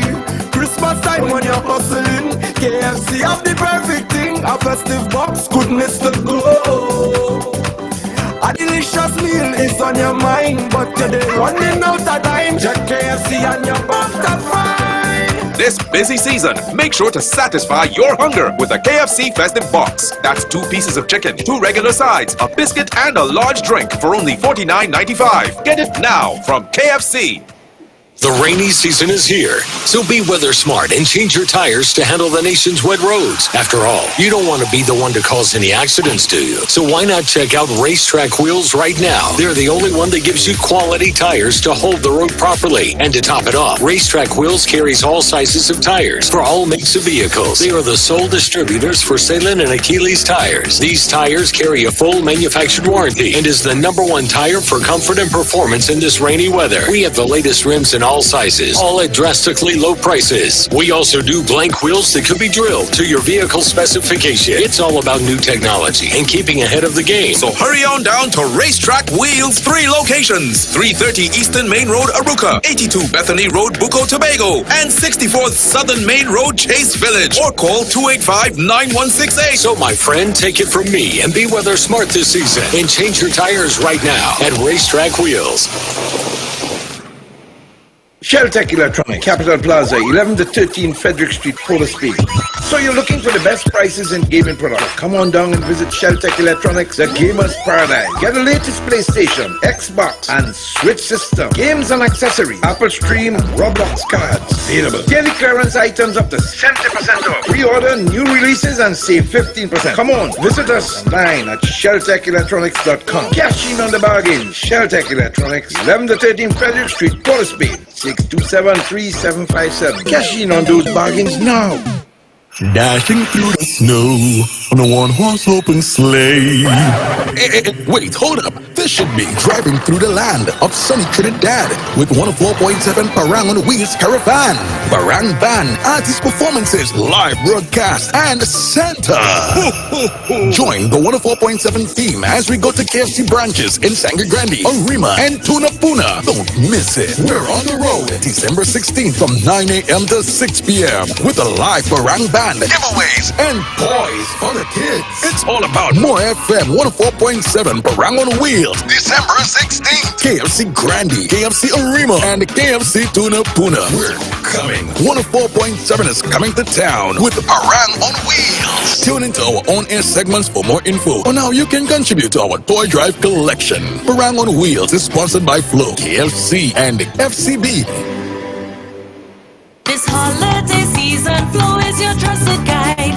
With prizes and cash to spread far and wide. Over 1 million in giveaways, yes, you just did right. This Christmas is on us, so you can go wild. A season of giveaways, covering your holidays. Home makeovers win with ease. Hashtag and groceries. This Christmas, Flow treating you right. This Christmas is on us. Visit us in-store or online at discoverflow.co for more details. Happy holidays. Well, when you hear that song, you know what time it is. Time for Scrunter's Original Pork Dance. Saturday, December 16th from 9 p.m. till at Scrunter's Forest, Toka Road, Sangre Grande. Scrunter's Pork Dance. Scrunter's Pork Dance. Advance tickets, $150. More at the door. Get your tickets at Sensational Sammy Seafood Plus in Arima or call 318-0681 or 381-1805. Of course, there will be a door door prize of 1 live pig given away. Your DJs for the night, the Hitman Howie T, Mr. Desmond, Blacks, and Sensational Sammy. Scrunter's Original Pork Dance, Saturday, December 16th at Scrunter's Forest, Toco Road, Sangre Grande. It's the biggest event for the weekend. Look out for the Big Blood Rhythm section. Scrunter's Pork Dance, Scrunter's Forest, Toco Road, Sangre Grande. Saturday, December 16th. Hey, Porky, come here, boy. We having a Christmas party. Westby's Supermarket. Westby's Countdown to Christmas. More for $19 and $29. Small gala apples, 10 for $19. Swiss fancy pasta cuts, assorted, 300 grams, 4 for $19. Big deal cream style corn, 15 ounces, 3 for $19. Bumblebee tuna chunks, oil and water, 2 for $19. Sweet hand pineapple sliced, 20 ounces, 2 for $29. Ibis all-purpose flour, 2 kilograms, 2 for $29. Get your chance to win your share of $200,000 at both locations, Digger Martin Main Road and Eastern Main Road, Cane Farm, Tacarigua. Westby's Supermarket, the price is right. Looking for top quality and affordable hardware supplies? Then look no further than Mitlin Hardware, number 97 Eastern Main Road, Aruca. We stock a wide range of tools, water tanks, blocks, lumber, steel, and everything you need for your home and business project. Check out our new display of steel windows and assorted designs of metal curtain rods. Mitlin also stockpiles sand, gravel, topsoil, and more. We have a variety of kitchen faucets, face basins, and toilet sets, bathroom mat sets, all garden tools, hand tools, generators, power washers, and water pumps. Customers can make payments via links, credit card, online payment, and cash on delivery. WhatsApp 327-7761 for free quotations, or give us a call at 646-2144. Open every day, Sunday to Sunday from 8 a.m. From foundation to finish, it's all at Mitlin.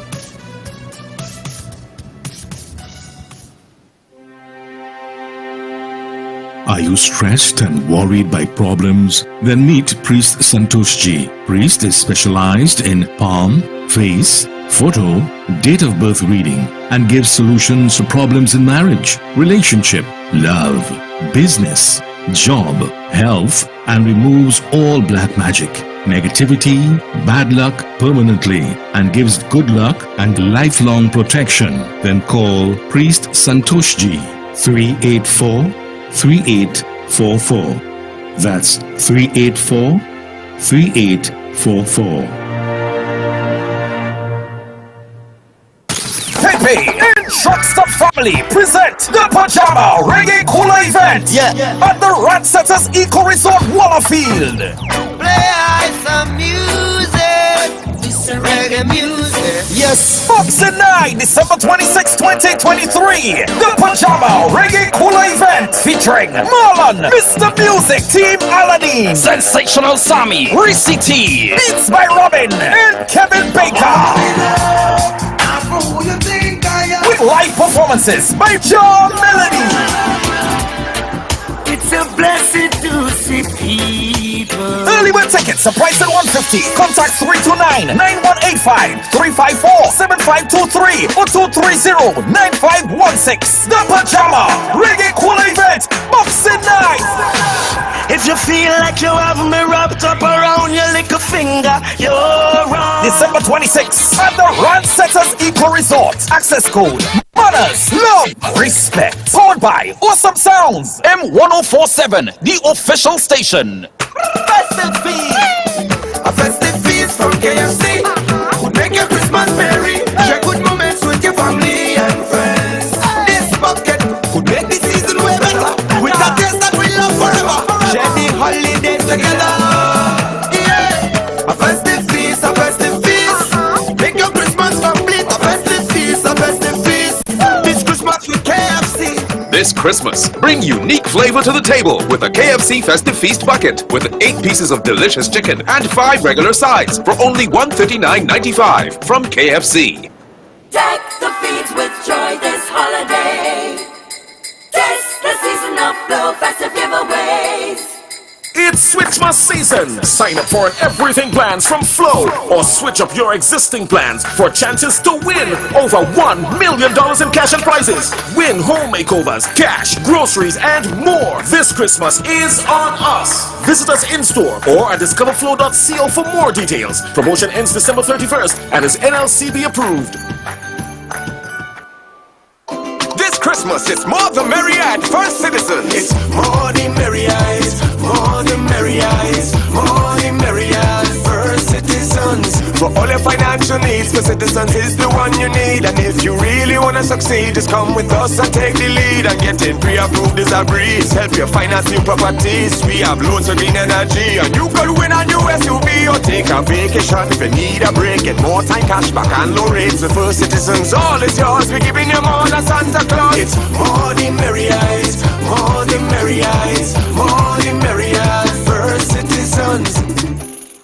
We are coming! More on the Moon! Christmas edition! Friday, 15th December, 6 p.m. to 9 p.m. 69 Sports Bar and Grill, number 28, St. Anne's Road, St. Anne's. Sponsors prizes to be won. Live broadcast on More FM 104.7. Look out for guest artists and the biggest DJ from More FM 104.7. This Friday, we're coming! More on the Moon! Christmas edition! Organize a team and get there early.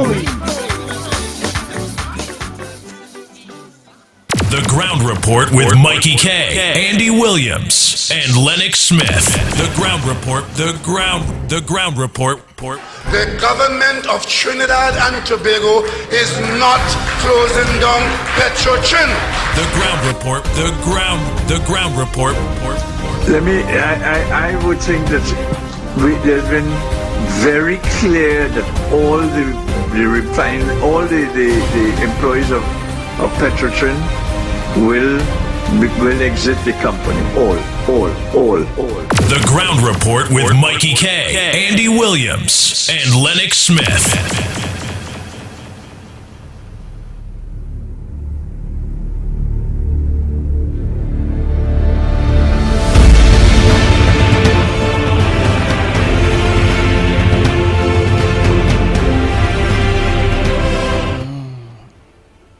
Go ahead, Lennox.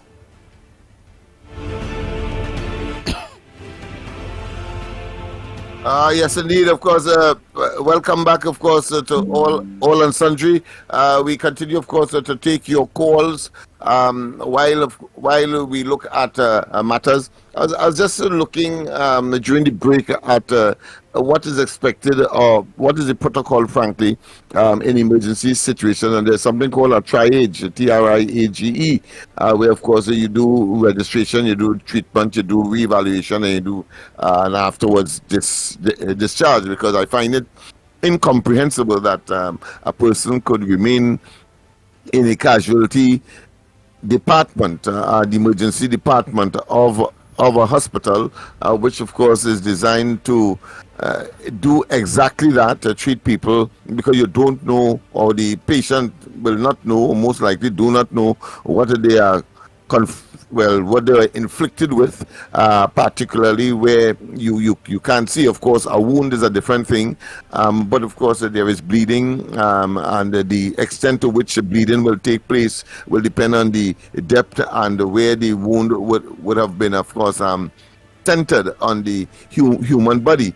And all of these are factors, but to have a generic situation where people wait average of 2-3 hours before they get attended, it means that therefore one cannot reasonably and expectedly see that as some kind of emergency arrangement. And that to me is playing Russian roulette with people's lives. You never could tell the extent to which the wound may be life-threatening, or the ailment for that matter. Like we heard an example here with respect to a scorpion sting, for example, and we, in the case of Andy, something that may be internal, not visible, but you need specialized equipment in order to diagnose what is the problem, and if the patient is is holding his or her chest, for example,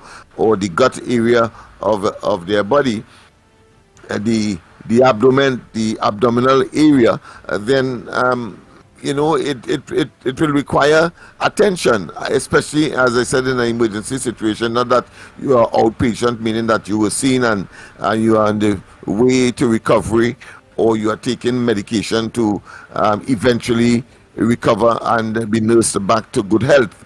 So I think the frustration and the not the recriminations really, but the criticisms advanced against the system in Trinidad and Tobago, I mean, they are well placed, and therefore should be improved, particularly with the kind of monies that we are talking about. The highest amount in the budget that is allocated for the health sector these days, it has taken over crime and education. I think education is number 2, and crime has become number 3 as far as budgetary allocations are concerned, but nonetheless in the billions. And one would have expected that that will attract a greater degree of more efficacious or efficient delivery of service, but clearly that is not working in Trinidad and Tobago. Yeah, somebody on the lines. So Trinidad and Tobago, all the lines are open, and you all talk out. I mean, it's your health. Nobody don't know what's going on in your body. And let the country know when you go there how long it will take for you to see a doctor or to be taken care of. All you had to talk out. Emergency is unacceptable. That's too long. Go ahead, caller. Good morning, Ground Report. First time caller, senior citizen from Charlieville. I'm glad you guys are talking about this hospital thing this morning, because I recently had a most horrendous experience there. I was taken there with a stroke at about 6:30 in the morning. And they did attend to me, I must say, more or less right away. And one of the procedures was to take me to get a scan done. And in doing so, my gold chain was removed from my neck, which was never returned. My phone charger was stolen. All of this was reported to the CEO on several occasions via email. And they informed me that they were investigating. It's been almost, 7 weeks now, and they're still investigating. We have bandits in the hospital now, and management is not doing anything about it. Recently, they have stopped answering my emails because, like the investigation, it is seen as a home invasion or a bank robbery. A chain was removed from my neck by the nurse in the scanning unit, was not returned to me, and my iPhone charger was stolen from my bag, which was on my trolley with me, unknown to me. And to this day, I cannot get Mr. Davlin Thomas to give me a feedback as to what is happening or what has happened. Apart from that, apart from the bandits being in the medical system as well, the treatment there was horrendous. 4 senior citizens were pushed to the back where the toilets are, which was ranking of raw sewage, no air condition, no windows can be opened, no fan, no water, no food. And they left me there for the entire day until 6:30 in the evening with a stroke, boss? With a stroke. I am still waiting for Mr. Davlin Thomas to respond to me, to tell me where my gold chain is at this point in time. And my phone chargers, because you guys know iPhone chargers are not cheap. They're not the $20 ones to buy at the side of the road. And no response. So I hope he's listening this morning and that he would respond. Maybe Lennox can give me some advice on that. Thank you so much. All right, thank you. Next caller, morning. Good morning, Annie. Good morning, Leonard. Leonard, good morning. I'm glad you're talking about this hospital situation. And everybody who is a senior citizen, and even if you have young children and you have chronic illness, please know that this country has billions of dollars in natural resources, and all that money gets siphoned and pocketed by people who are insiders and who are very corrupted, and many of them hold position of power. I want to say my neighbor went to the hospital at Mount Hope very recently, a week ago. That woman went in there with clogged arteries in her heart. She had a heart condition. She's in her 40s. She's a widow. Her husband died. Do you know when she went to Mount Hope, they put an IV in her hand. They put the person who did the IV was not a trained phlebotomist. A phlebotomist is a person who can find your vein very quickly and efficiently and easily and put a needle in there and have an IV flowing into your blood so you can have, electrolytes going into your body to save you. My neighbor sat on a chair. They put an IV on her hand. They poked her hand several times in pain. And they put the IV and she sat on a chair for 3 days on a chair, sleeping on a chair. And I said, what? And she started crying. And she said there were 5 other people sitting on chairs because all the beds were taken. You know what I call that? Torture. I said, why didn't you rip that IV off and get out of there? She said, I couldn't even leave. I couldn't drink water. I couldn't eat anything, and we were all sitting there. And she said a couple of the chairs were broken. All the beds were taken. And when I spoke to another person who worked at, you know what they say? They say people are living in those hospitals.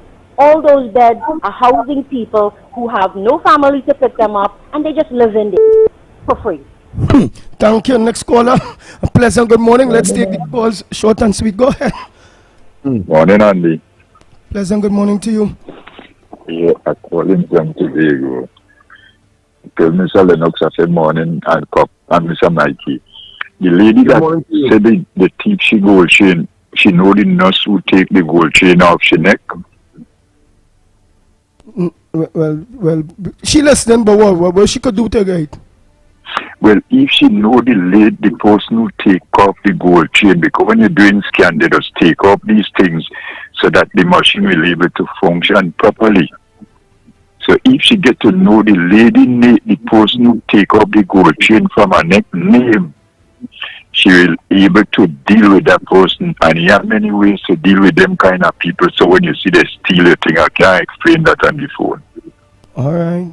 But that is bad. That is very bad. But the way you go tell she the person go have a way and they go bring back the chain? Definitely so, but I can't tell you them thing on the phone. All right. Morning caller. Hey, morning, gentlemen. Andy Lennox, IKT and San Diego. Mr. Malabar here. Hey, Andy, I tried calling you several times, but I'm going to be resting, but I'm going to be resting. But you go ahead, Mr. Malabar. Yo, boy, you see that Mount Hope place, boy? That place is not a hospital. You all have problems with this hospital thing, boy. It's not good enough. The hospital healthcare system in Trinidad really not good now, boy. I know I'm facing it in this way. It's not good. It's not good. Boy, not good is an understatement. There is a health hazard, Andy. That's supposed to be a health institution, but they are health hazard. My brother, Lennox should know this, that my brother is a heart patient under my care, right? And we are going there often, several times we go into the hospital. One of the things that I observed there, as you go in there, first to begin, patients who are critical is lying down and cut to the side of the corridor, bawling and crying, right? That's the first thing you recognize. There are not sufficient beds. The nurses and the doctors know what it is going on, because when you're asking them questions, they can't answer you, right? My brother has been there in and out, and at no time I go there do they have a file for my brother, a medical file. I have to keep bringing file and bringing back documents for them, and every time we go back there, they don't have a file for my brother. So each doctor I go and see, I have to regurgitate everything over and over and over. And up to now, my brother is back home. They cannot tell me exactly what was the issue the last time he had us to go when he lost any life in his limbs. They cannot, up to now. He have a surgery set for the longest while now, and they cannot give him a date. I go down there, the place stink. The place smelling nasty. They put me in a waiting room. I took a video of the waiting room to post it on Facebook. They say this is where you have to wait a family of the patient. But you see that bit, this tension side there. The 1 or 2 chairs that they have there, it's dusty, and they have loose pipes and just linens and things thrown all over the floor, and that is where they want you to wait. This place, boy, what is really going on in this place, boy? So much money passed through. This government hand. We have a minister of health only talking a pack of garbage, and we are going to visit these hospitals and things, and at least ensure that people who go in there are well serviced by. We can get proper service in the medical institution where we pay tax in this country, and they keep taxing me and taxing me by. I go in there and tears come out my eye to see people suffering by. You understand? I had to go downstairs to get things for patients I don't even know, to get things for them to eat and drink. You understand? This is madness going on in this country, and the people in this country had to start to talk out, and not just talk out, we had to demonstrate against what is taking place in this country, Andy, because we are paying tax, our grandparents pay tax, our great-great-grandparents pay tax. That Mount Hope Hospital is again, once again, a waste investment, and who? The PNM waste investment again. You understand? So Trinidad and Tobago, we have to continue to talk out against the ills in this country, and our health institutions should be far advanced than it is, especially Mount Hope Hospital, for what it was designed to be, the amount of money spent in that hospital for it's supposed to be today. We're in a real mess, brothers and sisters. Tomorrow I will call concerning this industrial court thing, because I have a lot to say on that. But for this today, we are in a mess in this medical public health sector we have in this country. Have a blessed day, all.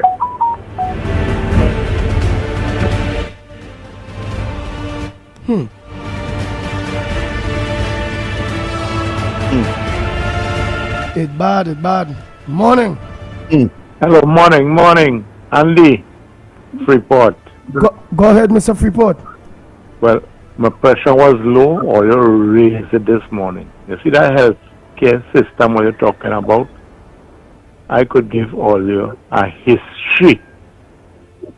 But one of the things I want to talk to, the toilet and the urinal, now the new cover is a garbage bag. Okay? And when I went in, when I get burned in 2019 and I went into the hospital, somebody said the family had an IV on a chair.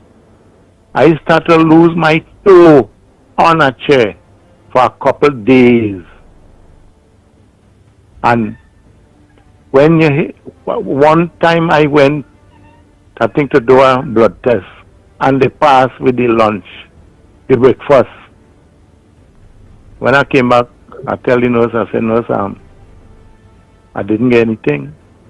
She said, well, I passed already. I can't help you. I said, well, nurse, what I know, when a patient not on the bed, the rest of nurse and them just leave it. She said, well, I can't do nothing for that. One pass with juice, no glass.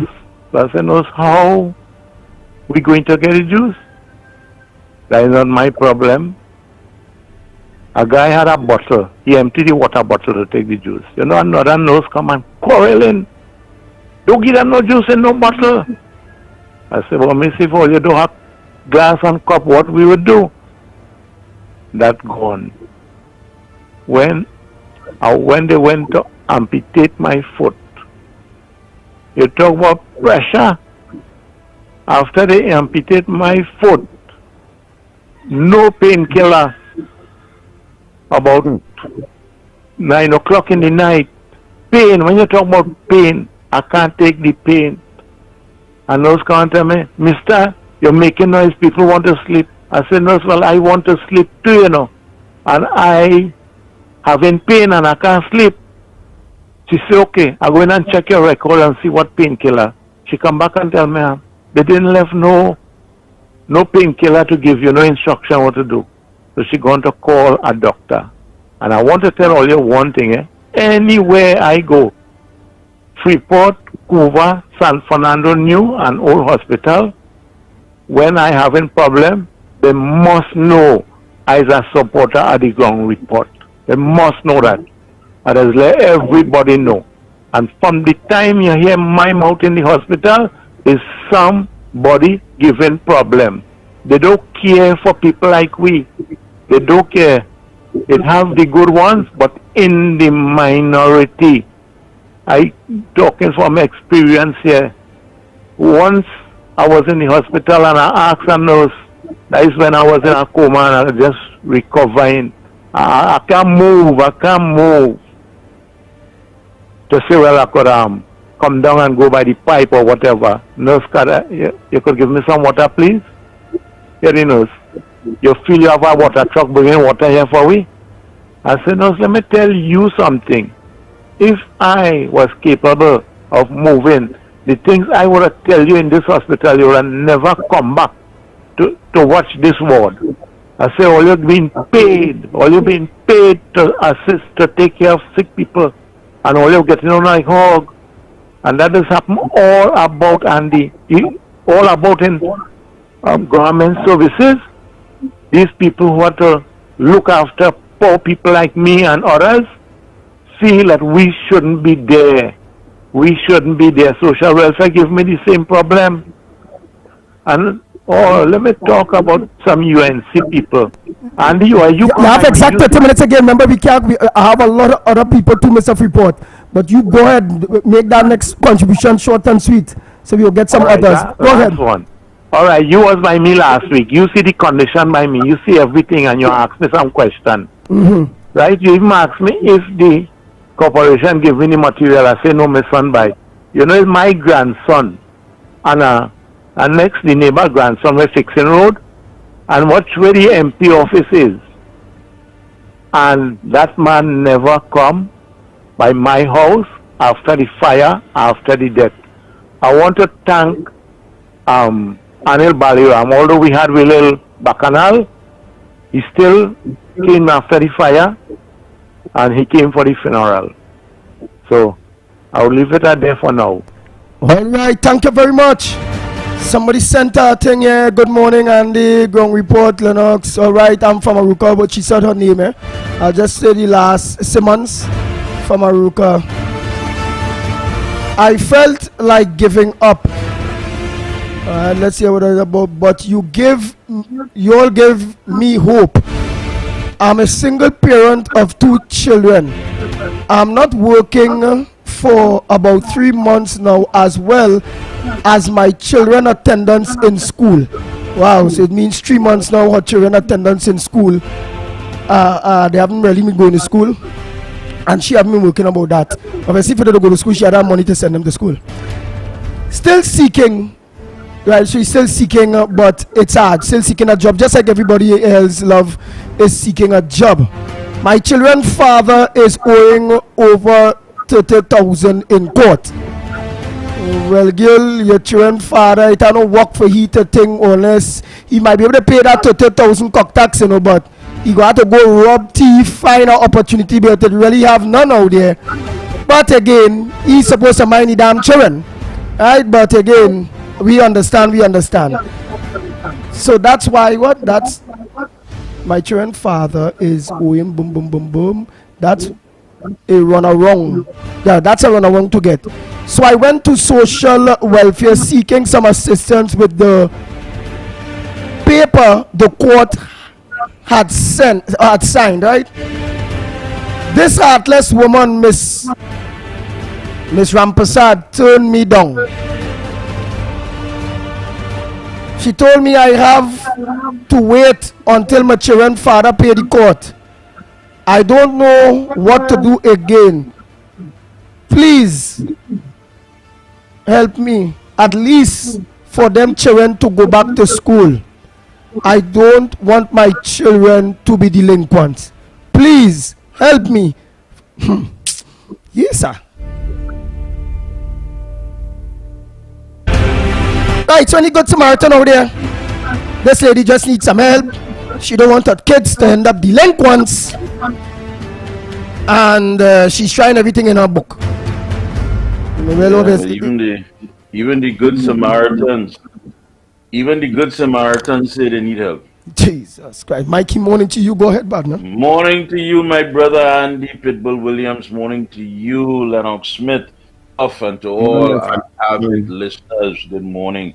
Even the people that you said, Good Samaritans, Andy, even they are trying to keep their head above water. That's the reality. That's the reality. And again, I know when people wake up in the morning and perhaps before you grab that cup of coffee, before you go and you take that shower, before you even kneel, give thanks and give prayers. Understand that every day that you wake up, yes, you're getting blessed by God because things are happening. Number one, you're among the living once again. You're above ground. Yes, you can open your eyes. And yes, you can get up and try to get. But before you hit the prayers, you have to hit yourself a sense of reality. So you'll understand the challenge that we as a people, that we will be facing on a daily basis, perhaps until 2025, if we give them that kind of luxury to just take advantage of us. So before you hit that prayers, you touch that Bible, that Holy Quran, whatever, Prime Minister Keith Rowley again made the statement, and he made it quite clear. I don't want you for 1 minute to believe it is going to be plain sailing in Trinidad and Tobago. There are difficult times ahead, and we have to prepare to deal with those difficult times. And it is not everything, yes, madam, it is not everything that we are accustomed to. You may be accustomed growing up in a community and seeing young men and young women become productive citizens of this country. You may be in a community where you are accustomed seeing people are close-knitted and there's a sense of love and understand. No, that is what you're accustomed to, and it is not something you're going to get. Those children just might, God forbid, turn out to be juvenile delinquents. Because as you know, we can claim as an entitlement. You're accustomed claiming these things as an entitlement because circumstances have now changed. They've changed for the past 8 years. Let me put it down so you can understand. Since Kamala and them gone, since them Indian people gone, since the other side gone, things that we are accustomed to that we can claim as an entitlement is no longer a reality. It is Rowley, not Andy Williams, not Lennox Smith, not Cuff, not Santa Cruz, not Malcolm X, not Miss Ariba, not whoever, is not Freeport, not Tagariwa, not Mikey K. It is Rowley who said citizens have to be able to manage the change and survive within the changing environment. You have to manage that change. You, the senior citizen who are accustomed going out there every month with a little pension to go and buy a little toiletries by Pennywise and whatever, you have to watch yourself with a little fixed income. Not just property tax, but the fact that you are now a soft target. People watching you. Yes, auntie, yes, uncle. You can't put up no fight. There's nobody around to save you. So I can hit you and kick you and cuff you in the head and grab that envelope that you get from the bank and leave it there on the ground. That's the reality we face every day. So all this hope you're talking about, don't let your children turn out to be this, and you hope you can pay this, and that is just hope. And if hope was horses, beggars would ride. You have to deal with raw reality, not false hope. That's why you love the Ground Report. You can't go nowhere else and get this unfiltered, undiluted, raw reality. It's Rowley who said it. That not for 1 minute believe there's going to be plain sailing in Trinidad and Tobago. Because the difficult times ahead, we have to prepare. He didn't say that he is going to try to prepare. He didn't say that his cabinet is going to try to prepare. He didn't say that they had programs and policies that they're going to implement to elevate our life. He didn't say that. He's saying basically every man, woman, and child for themselves. See how best you could fend. But I am going to make sure that I live the best life possible. And I'm going to play games at your cost, your expense. That is what he's saying. And for you to manage to able to survive the change and survive within the changing environment, you will have to be able to manage that. The onus is on you. That is on you. So I hope you understand that loud and clear now, madam. I hope the children grow up to be wonderful children. But again, if you're just basing that on the hope that you're accustomed to that, please, things have changed. When those children were born, perhaps you didn't consider Rowley in the equation because he's not their father. But at the end of the day, he is playing a big part to ensure that you and that of your family members will never have a good life in Trinidad and Tobago. Wow. So you had to do that with nothing. That way it come like he's saying, do all of that with nothing. But that's what he's saying. That's what he's saying. You live in your life trying to see how best you could get by. Imagine you living in a country and the best you could hope for is to get by. You paying your taxes and you hoping that you could get by. You make a contribution to whatever industry, and some of you in your twilight years now, and you simply trying to get by. You cutting a tin of corned beef in half, and then you had to hide it behind habit. You're making corned beef for salad. But while his plate is full of it, Uncle Ben's rice and lamb and filet mignon and the best, and jetting off to here and there at your expense, you just simply trying to get by, and PNM people trying to sell you that is the best thing. I mean, what you saying? We have a prime minister who go in today and try to be Mumford, the amazing Mumford, and try to see if we can pull a rabbit from his magical hat. Because let me tell you what we're dealing with today. We're dealing with the fact that there has to be a balancing between Guyana's sovereignty and Venezuela's economy. I don't think people understand that, you know. We have to see how best, I want to say we, the man who is there going, pretending to represent us, because nobody invited him. You're going and squeeze yourself in 11 hours to try to wipe the shame off your face. And the balancing act is Guyana's sovereignty and Venezuela's economy. But here how things get. You see, that's the thing about it. Karma is a hell of a thing, my friend. A hell of a thing. You trying to hitch your wagon, our wagon, to this Dragon gas deal, which you know will never materialize. And if it started, it's starting now to benefit us. So it's a pipe dream. No pun intended, but it's a pipe dream. And then on top of that, in Guyana, they simply don't trust you. It's the people's sovereignty they're talking about. Who went there with members of the EBC from Trinidad and Tobago? And the perception is trying to undermine the elections in Guyana in favor of the other side. Not Jack Deo and Ali and them boys. You think they forget that? When you try to sell them the refinery, they say, man, go from here, man. We talking to real people all in Saudi Arabia. Who's you? We don't respect you. We don't even acknowledge you. You think we forget what you're trying to do during the elections or what? So that's why you had to go. Because when you do wrong, regardless of what, it must come to light. So today he had to prove to Maduro, whoa, we deal still on, everything all good, Oh, Ali, I believe your sovereignty, my friend. You are Independence Day, and I stand with you as a CARICOM member. That is the nonsense he's trying to do there. Look at the position he has put Trinidad and Tobago in. And before the meeting even started, there's already been a winner. The man who hosted the meeting. The man who is also part of the Petro-Caribe. Because it's quite clear that St. Vincent and Grenadines' debt to Petro-Caribe is going to be wiped off. We're talking about approximately 190 million EC dollars before the meeting even starts. The mere fact that we can host it alone have benefits to get, but we can't see one benefit coming out of that. We have to go and try to play a game with two big hardback men who run in countries. They're not running a parlor. One is there for their sovereignty, and one is there for their economic future. And we have somebody who go in there trying to see how they could diffuse that, because they are the center of the problem of both of these countries. That is the position we in. Because of whom? Not Kamla Persad-Bissessar. You know quite well all your problems, whether you want to believe it or not, stems from Dr. Keith Christopher Rowley.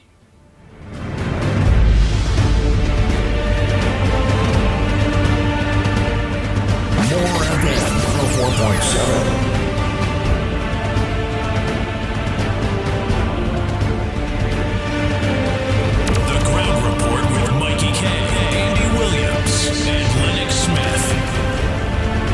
Trinidad and Tobago, the lines are open to you, the people of Trinidad and Tobago. What's on your front burner? What's your topic? What's supposed to make news that not making news? Morning caller. Good morning, Andy. Good morning, Lennox. Good morning, Mikey K. Good morning, ma'am. again is soap. They have a, Good morning. they have a new thing coming to the name Hope. Don't call the name Hope. It's dope. And these people and them look for what they get. They see if they're balling, they go by doctor and they can't get this and they can't get that. Ask them how they go. Tell them right now the man started to campaign. About 3 weeks now, people just come in and sit down in their uniform, right down by Sunset Terrace. If you go now, you're going to see them 10 minutes, they walk down the road, they walk up the road, and then they go and put the material back in the house. If people start to campaign, the people don't want nothing. The people is wicked people, all they want to know, they get a little piece of half a bread. And when they're done, they take gun and go and hold up people all about. That is what the people looking for. They are looking for nothing good. Trust me when I tell you that the people they want nothing. You see they running up and down and say they can't get attendance. Is that they just vote for? What they just vote for is that what that they just get. Thank you very much. Next caller morning caller, we're calling from. What's your contribution on the Ground Report this morning? Hi, good morning, gentlemen. The Ground Report, the truth, the whole truth, and nothing but the truth. God bless you, gentlemen there. Andy, Mikey, and Lennox. You all come every morning and all you tell it as it is. And we must talk, because if you all do not talk, people would not know what is happening. And the government and the cohorts, they don't want all you to talk because they want everything that they do to be swept under the carpet. And he tell me this thing. I wonder if the people in this country realize all the problems that we are facing is because of the people. Not all the people, because we have good thinking, sensible, ambitious people. But you see these set of criminals that continue supporting the PNM and continue voting for the PNM, even though they see we have a government that cannot manage anything. They cannot manage anything. Everything across the board is in a massive mess. And people, imagine you have people in this country who continue after 8 years of seeing and hearing and knowing. They continue to support this evil. They continue to support this evil. You understand? Look at what is happening in health. Look at what is happening across the board. And this week I went down on the port there to get a bar my daughter and I. Imagine in this day and age when so much thing wrong in this country. I don't know who it is they have managing these places. They're going to tell us as we reach by the gate, well, I have one on all your foot, call you in the car. I said, I have on sandals. You can't go in sandals. I said, so why you can't go in sandals? They can't even tell me why. When my daughter has on a sleeveless dress, you can't go in with a sleeveless dress. So I said, but what is going on? What is going on? I said, what it is? What is the reason why you can't go in with a sleeveless? I said, church. I said, what they should be doing is getting me a steel helmet and a bulletproof vest.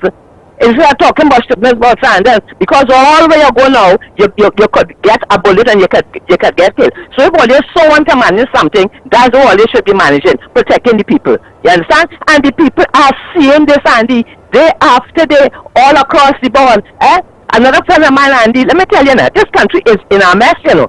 And as I say over and over and over, the only thing can fix it is the people. The people have to understand. Actions speak louder than words. When are they going to come out? They only sit down and complain and complain. And tell them we can't come out. 50 we can't come out. You go tell me for the amount of evil in this country, we can't get 100,000 people to hit the streets and tell this government to go? To tell them we can't take the pressure no more? There's nothing. I can't think about anything in this country that is running right with this PNM government. Nothing is running right. And people cannot see the only way, the only solution for this is to get them to go.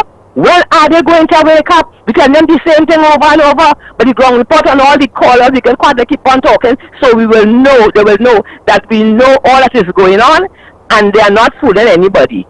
So, and let me tell you, it is so deadly. It is so dangerous. A friend of mine went to the health office talking about the health thing. She said to me she took some blood tests and what blood tests. And the doctor said, you know something? You are diabetic. So she come and she showed me the paper. when I look at the paper, I say, but this reading is not what, you know, is not a diabetic. She gives her something called glucophage XR 500 and to go home and take it. I say, let me tell you this. I say, if you go home and you take this, you are going to go into a coma and you're going to dead. You understand? I said, because this thing is you're not a diabetic.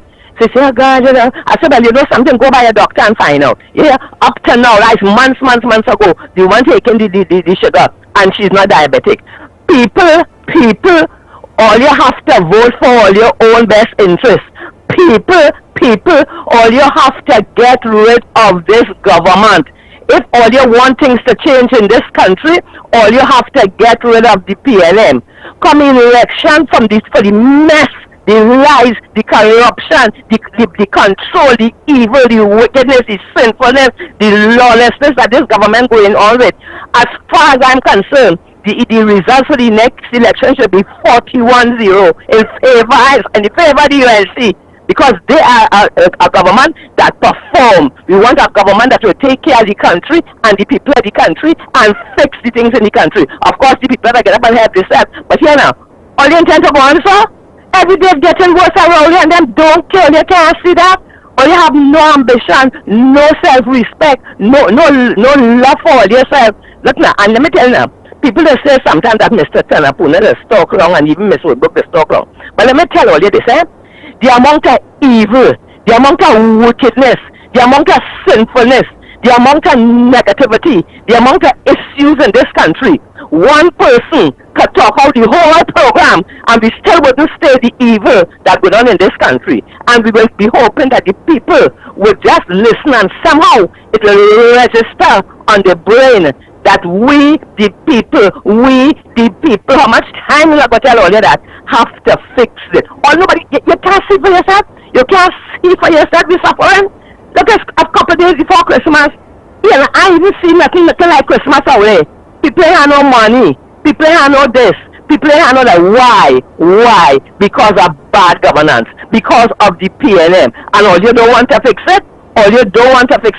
Look, all the people, one thing I sorry for is the ambitious people, the right-thinking people, the good people, the people who want a better Trinidad and Tobago. I'm sorry we have to live in the same country with all your wicked, sinful, good-for-nothing PNM.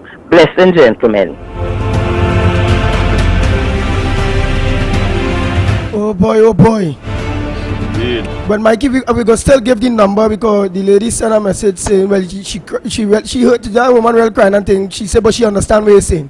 She said just the issue is that just the lack of hope, nothing, no hope whatever.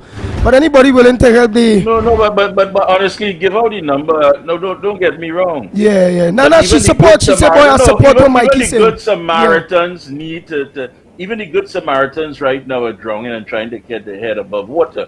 But the fact of the matter is that we have been lied to so many times, and yet we brush it off because some of us want to believe that there's something good in Rowley and the PNM.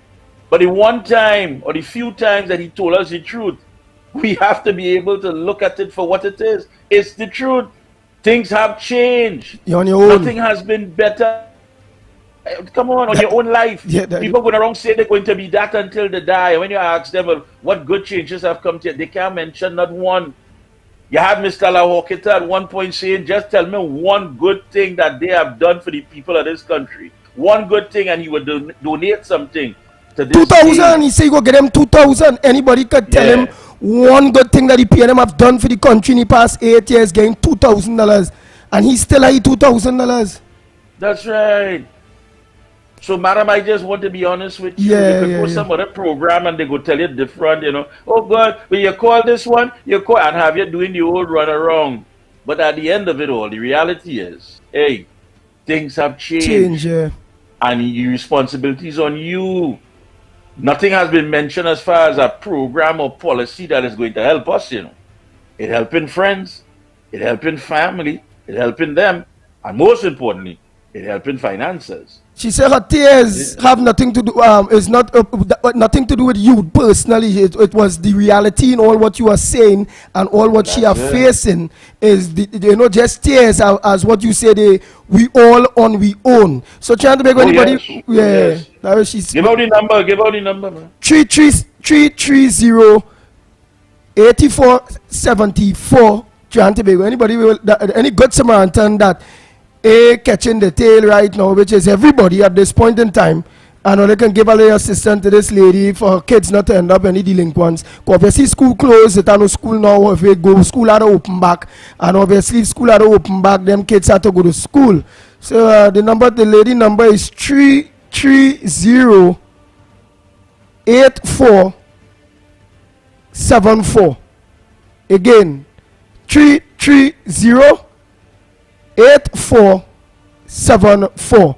Any assistance to those kids will be greatly appreciated. Trinidad and Tobago. Yeah, Mikey, go on with the lines. Or you have anything else? Yeah, man. Yeah, take some calls, man. See from the good folks out there.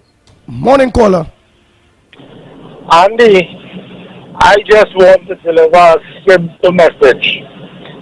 Probably the reason that we're not getting people to come out is that the PNM has infiltrated the UNC at the highest level. Why is it that the PNM have been in existence for so long and we have had so many opposition parties that have been in our history? Consider what it is happening with Dr. Eric Williams and Simbulnath Kapildev when they went to England to get independence for this country. I would leave it there. Who's on the outside?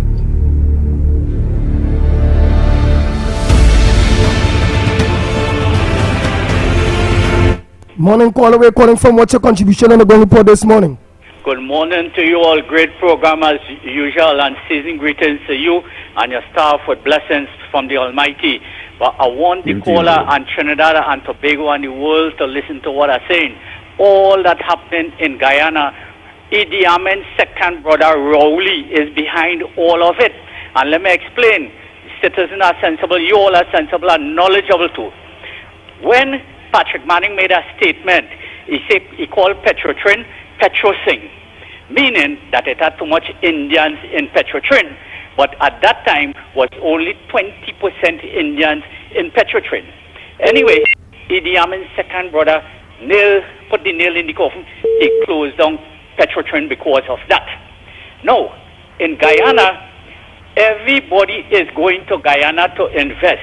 The Indians, the Chinese, Saudi Arabian, none of them resemble Rowley. So they know in this country, this Idi Amin man discriminates against people who don't resemble him.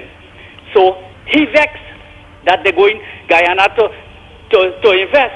So he said, boy, remember Rowley, Granger, the former president, and Maduro, like gun, sack, and bullet. They are personal friends. So he said, boy, I'm going to mash up this. Nothing good must happen in Guyana.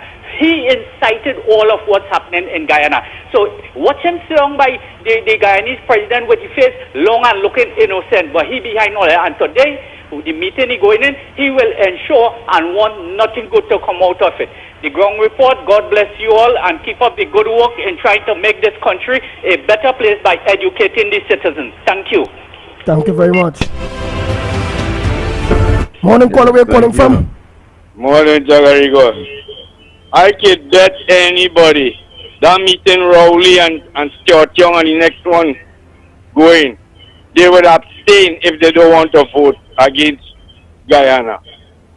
Put your bottom dollar on that. What will tune out of that? Thank you. Andy, morning Orlando here. Andy, Leonard Mikey. Andy, we need some more speakers like Mikey K. I think people are not getting the message in Trinidad. I don't understand. They are not getting the message. The problem in Trinidad is the government and Rowley. Come on, people, get the message what the man is saying. It's like you have a bad wound in your foot. You don't take care of it, you're going to get worse. You're going to spread all over your body and finally they're going to kill you. That's the government, the PNM government. So glad people listen to Mikey K, man. Andy, you got to preach at that guy preach at. Andy, Mikey need to be on TV and every radio station and every TV station, every cable news. We need people like him.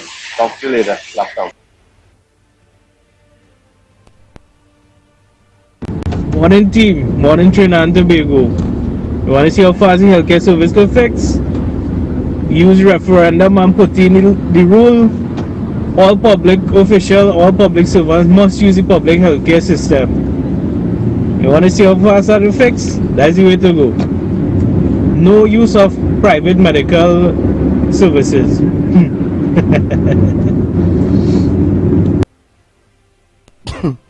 Okay, next voice note. Andy, pleasant good morning, my brother. Pleasant good morning to you. Andy Fagrandi, Lennox Smith, pleasant good morning to you. My TK area surveyor is pleasant good morning to you, Trinidad and Tobago. Andy Williams, the government is making up the bed right now where the industrial court matter is concerned, where the representative, the union who are representing the workers and bring it before the court because they didn't take the 4%, is the NUGFW, which is headed by Mr. James Lambert.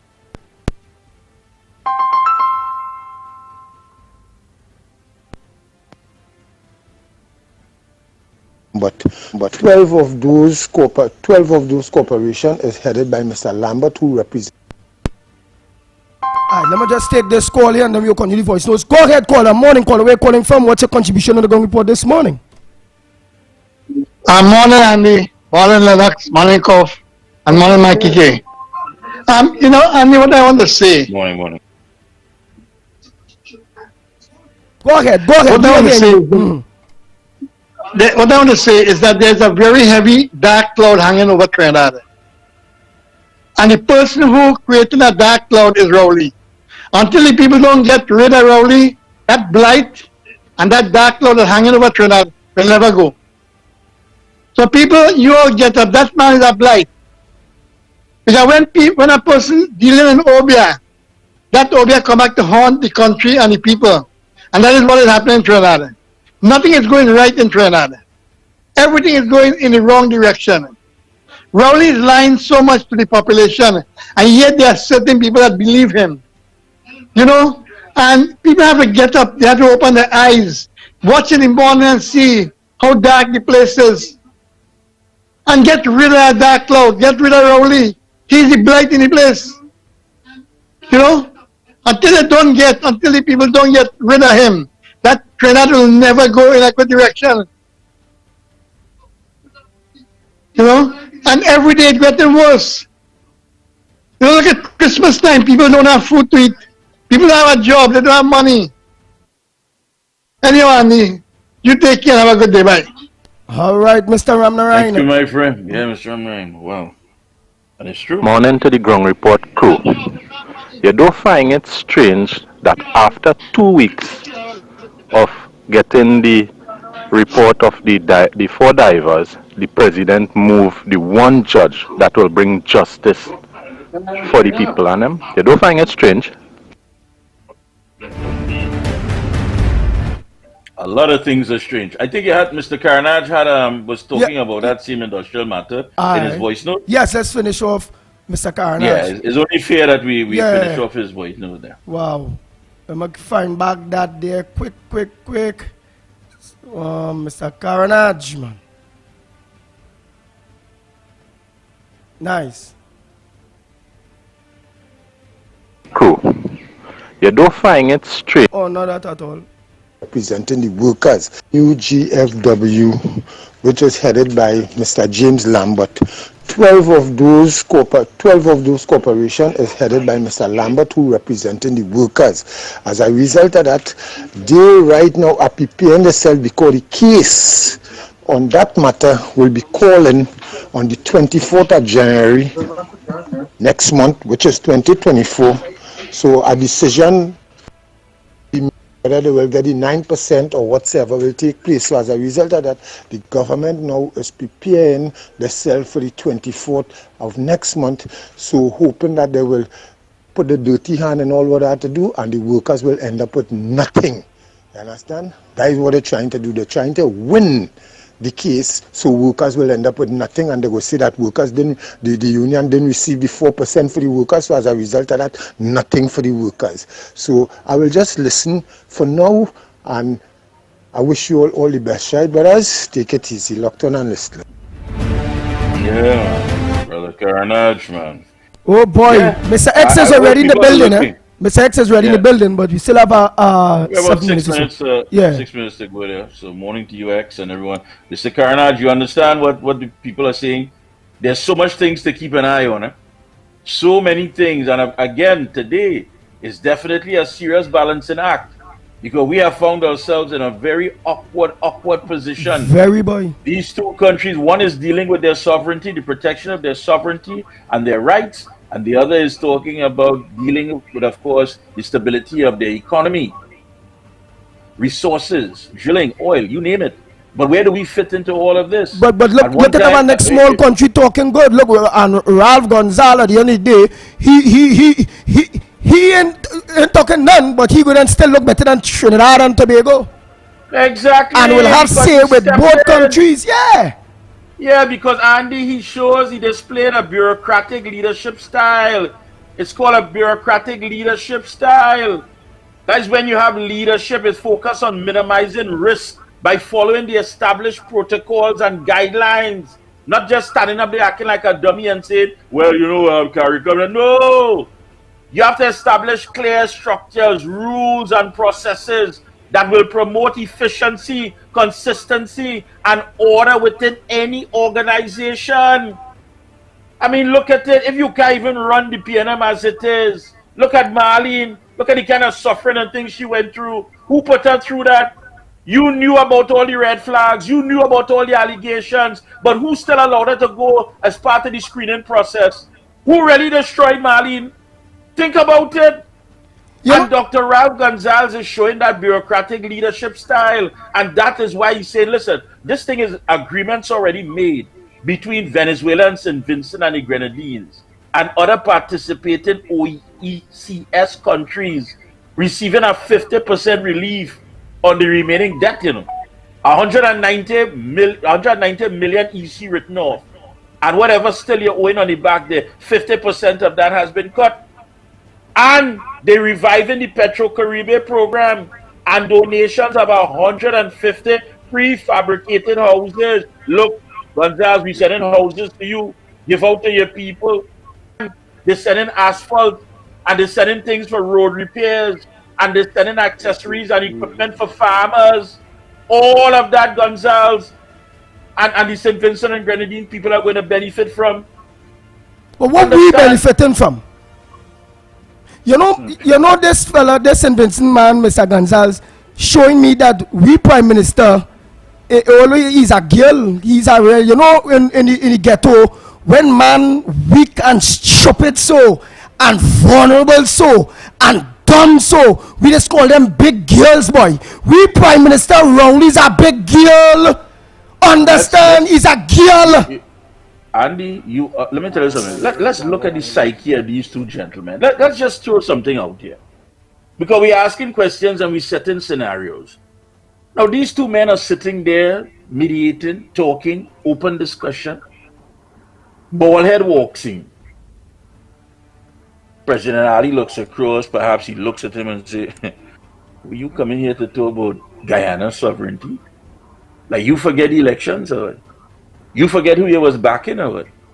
You forget who you bring from the EDC in Trinidad or what? You think we taking you on? I'm not even acknowledging your presence. If you even come close to the negotiations. Come on. And look at Maduro. Here it is. The one who pretends to be my amigo, but can't even cut a good deal. The Americans are breathing down your throat. You don't have what it takes. You're so concerned about a dragon gas deal when in fact it will take years for that to become a reality. I am talking about taking a third of these people's country, reclaiming it, and having new concessions and real oil companies come in and things that can be produced and we can start getting benefits immediately. Why are you even here in St. Vincent? Both men, just an insight of their psyches, looking at the man who representing our business as a joke, as a clown. Can you imagine that? And you know the big question is again, how did he really fit in, Mikey? How Rowley fits in this? Nobody invited him. According to Jack Warner, he just loved to see a plane. He gets excited when he sees a plane. He loves it. And if he had a dip in his own pocket to pay for all this jet setting, you think he'd be leaving here every Monday morning? Is we paying for that? He is not focusing on our problems and our issues. I know there are people who just feel and get vexed when we talk, but it's a fact. While you simply trying to get by, while you simply just trying to make it happen, people are living the best life at our expense, and they are not dealing with the issues that are facing the country. What you doing there? You said that the people don't need any sort of discussion, no mediation. You said that nothing needs to be mediated. You said that. But then you hop on a flight. And who you're coming in with? Always holding on to the coattail of Mia Mottley. She always had a validate, give you that kind of validation that, all right, he's somebody.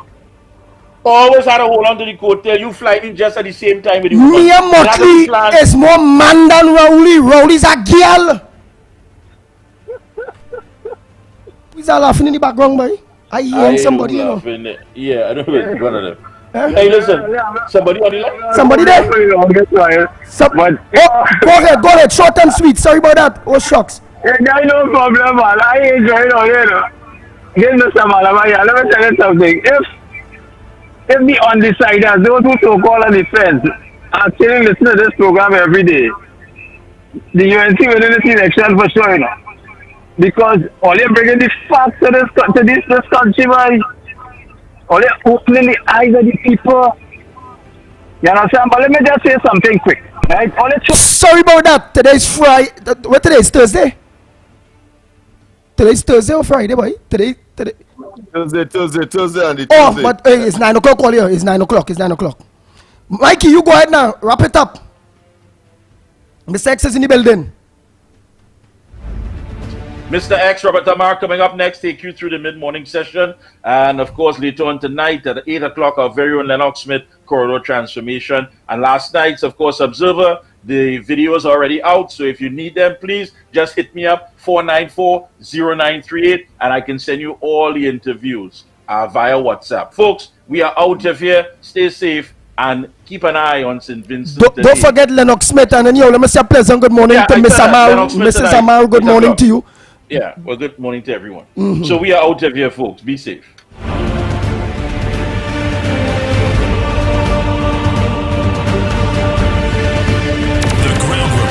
The rainy season is here, so be weather smart and change your tires to handle the nation's wet roads. After all, you don't want to be the one to cause any accidents, do you? So why not check out Racetrack Wheels right now? They're the only one that gives you quality tires to hold the road properly. And to top it off, Racetrack Wheels carries all sizes of tires for all makes of vehicles. They are the sole distributors for Salem and Achilles tires. These tires carry a full manufactured warranty and is the #1 tire for comfort and performance in this rainy weather. We have the latest rims in all sizes, all at drastically low prices. We also do blank wheels that could be drilled to your vehicle specification. It's all about new technology and keeping ahead of the game. So hurry on down to Racetrack Wheels, 3 locations: 330 Eastern Main Road, Aruca, 82 Bethany Road, Bucco, Tobago, and 64th Southern Main Road, Chase Village, or call 285-9168. So my friend, take it from me and be weather smart this season and change your tires right now at Racetrack Wheels.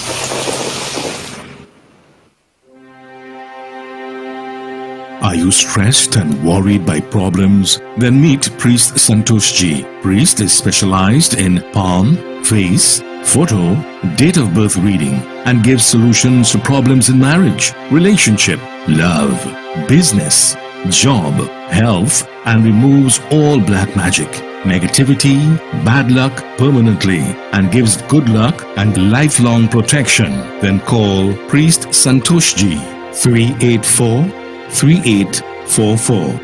That's 384-3844.